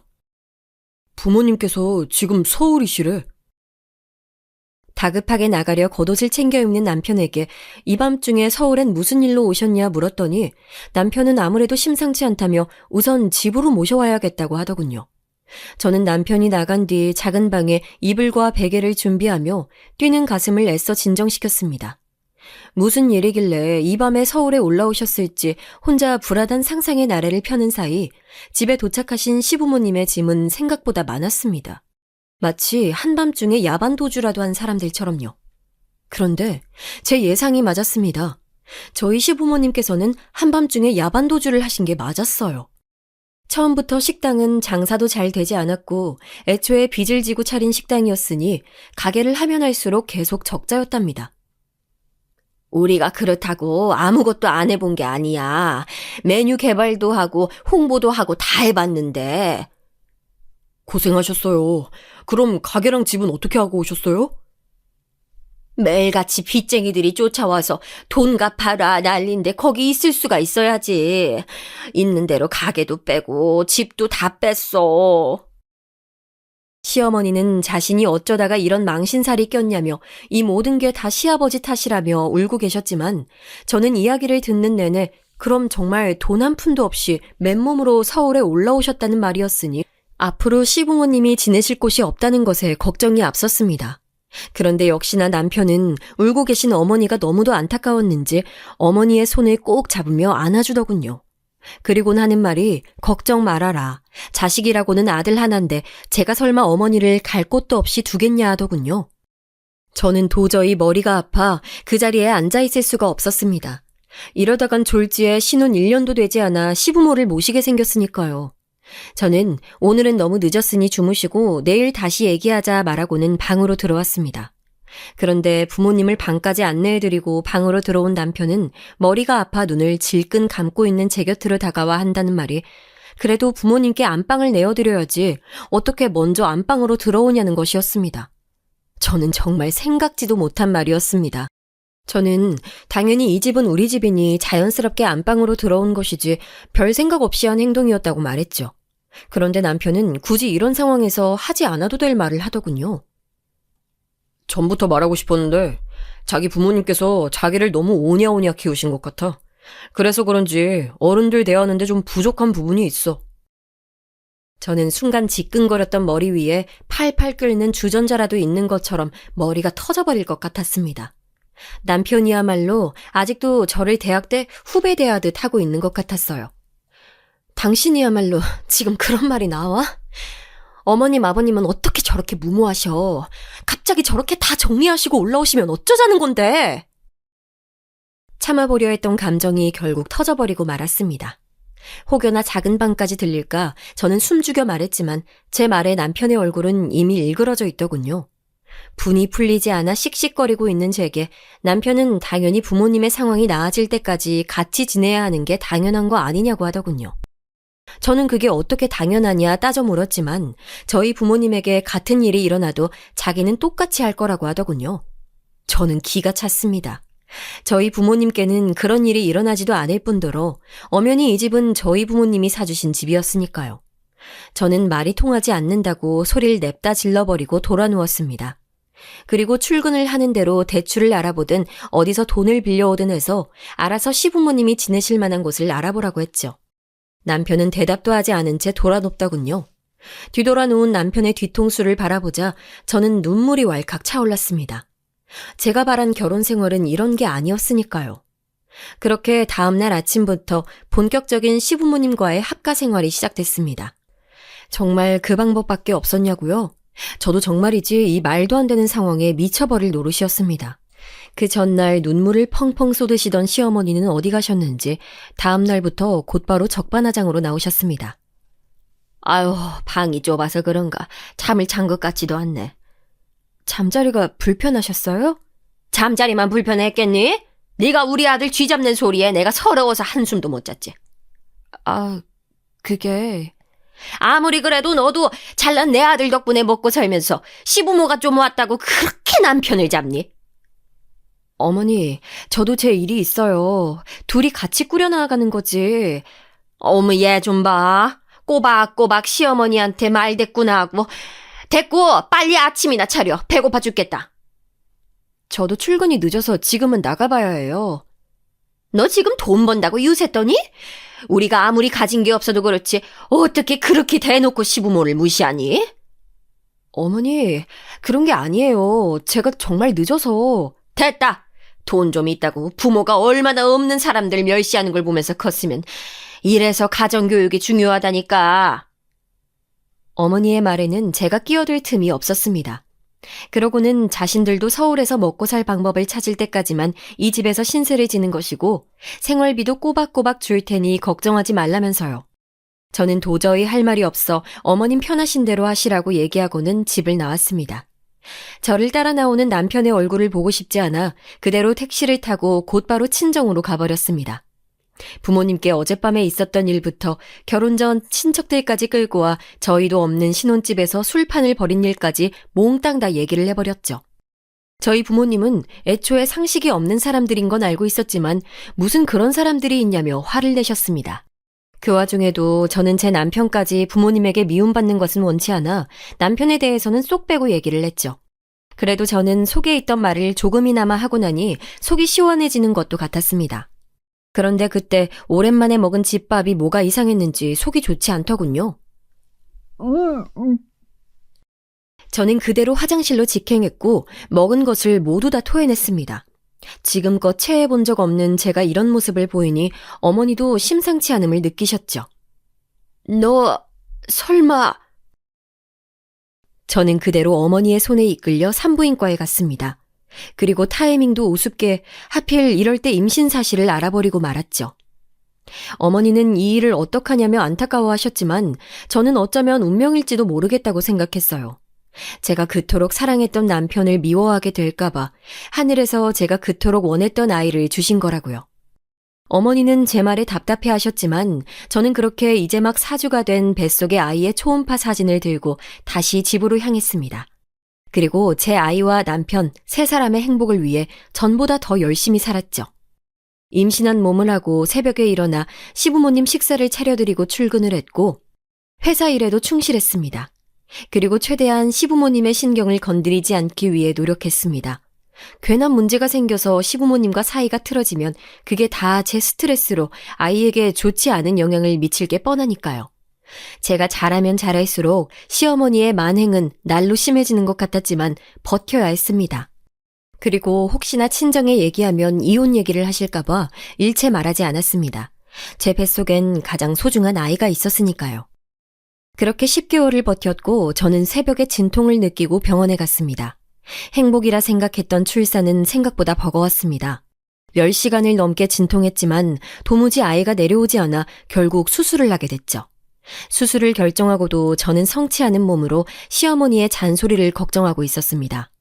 임신한 내내 아이는 무조건 자연분만을 해야 한다고 얘기하셨으니 제가 수술을 한 사실을 알면 분명 몸이 약하네 뭐네 하실 게 뻔했으니까요. 저는 딸을 무사히 낳았고 일주일간 병원에 입원해 있다 퇴원했습니다. 집에 돌아온 다음 날 저는 새벽 내내 아이를 돌보느라 잠을 자지 못해 오전에도 아이와 잠이 들어 있었는데 갑자기 문을 벌컥 열고 시어머니가 들어오시는 것이었습니다. 아들도 아니고 딸이나 낳은 주제에 몇 시까지 잠을 퍼질러 자는 거야? 라는 말로도 모자라 지금 당장 아침밥을 차리라며 자는 아이를 보고도 고래고래 소리를 질러 대셨습니다. 남편이 없을 때는 더 심하게 구셨던 거야 진작에 알고 있었지만 아이 앞에서까지 저렇게 구시는 걸 보니 도저히 답이 없다 싶었죠. 저는 떠지지도 않는 눈을 비비며 주방으로 걸어 나왔습니다. 어머니, 제가 오늘은 몸이 너무 안 좋아서요. 빵 사다 놓은 게 있으니 그거 드릴게요. 남들 다 아는 자연분만도 못하고 아들도 못 낳은 주제에 이제는 시부모한테 빵을 먹으라고? 아침만요. 점심은 제대로 차려드릴게요. 넌 도대체 할 줄 아는 게 뭐니? 됐고, 지금 당장 반찬에서 빨리 상 차려. 그만 좀 하세요! 어머머머, 얘 소리 지르는 거 봐? 옛날 같으면 아들 못 낳으면 소박도 당했어. 이게 지금 무슨 소리야? 그때 마침 저희 친정 부모님께서 제가 먹을 미역국과 반찬들을 가지고 오셨다가 제가 시어머니에게 일방적으로 당하고 있는 모습을 보시고야 말았습니다. 지난 10개월 동안 제가 별말 없길래 잘 지내고 있는 줄 알고 있었는데 이런 모습은 상상조차 못하신 거였죠. 그 자리에서 이성을 잃으신 저희 어머니는 그대로 작은 방으로 들어가 시부모님의 짐을 싸기 시작하셨습니다. 시어머니께서 이게 무슨 짓이냐 소리를 지르니 저희 어머니께서는 지금 당장 딸과 손녀를 데리고 집으로 돌아갈 거고 나가는 길에 이 집을 내놓을 것이니 지금 당장 나가라고 소리를 지르셨죠. 그러자 시어머니는 이 집을 왜 마음대로 내놓느냐, 이 집은 우리 아들 집이기도 하다라며 역시나 뻔뻔하게 나오셨죠. 그러시면서 하는 말이 헤어지면 집도 다 반반이라는 말도 안 되는 소리까지 하셨어요. 저도 조용히 나가고 싶었습니다. 하지만 지난 시간들을 돌이켜보니 제가 지금까지 가정을 지키기 위해 시어머니의 모진 말과 시집살이를 참아왔던 제 인생이 다 서럽더라고요. 이거 받으세요. 이게 뭐야? 어머님이 이 집에 계시면서 먹고 쓰고 사다 나르신 생활비요. 뭐? 너 지금 이걸 다 적어놨다는 거야? 제가 아니고요. 어머님 아드님이 생활비 때문에 대출받는다길래 저희 아버지께서 돈을 빌려주셨어요. 여기 공증까지 받은 계약서예요. 가족끼리 그런 게 어딨어? 좀 나눠 쓸 수도 있는 거지? 네, 그랬습니다. 시부모님이 집에 들어오신 이후에 하루가 멀다 하고 저희 부부는 싸웠어요. 시집살이야 제가 참으면 그만이었지만 매일같이 아들 카드를 긁어대시는 시어머니 때문에도 많이 다퉜죠.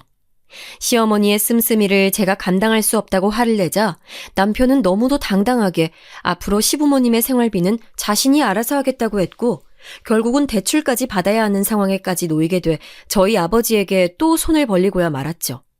더 이상 아버지도 이대로 봐줄 수는 없다고 생각하셨는지 돈을 빌려주시며 공증까지 받아놓으셨더라고요. 그럼 이 계약서 좀 잘내신 아드님에게 전해주세요. 사실 저도 이미 지칠 대로 지쳐 있었습니다. 어떻게든 아이를 지키기 위해 참으면 지내온 시간들이 허무하게 느껴졌죠. 저는 그 길로 부모님 댁으로 들어갔고 신혼집은 내놓아 버렸습니다. 남편은 매일같이 친정집으로 찾아와 만나달라 애원했지만 부모님 댁에서 원래 예전의 제 모습으로 편하게 생활하며 아이를 봐주시는 부모님까지 계시니 저도 더 이상 힘들게 살고 싶지 않았어요. 드디어 제가 멍청하게 붙들고 있던 첫사랑이라는 가면 속에서 벗어난 것이었죠. 저는 오히려 홀가분해졌고 다시 부모님의 보살핌을 받으며 행복한 싱글맘으로 살고 있습니다.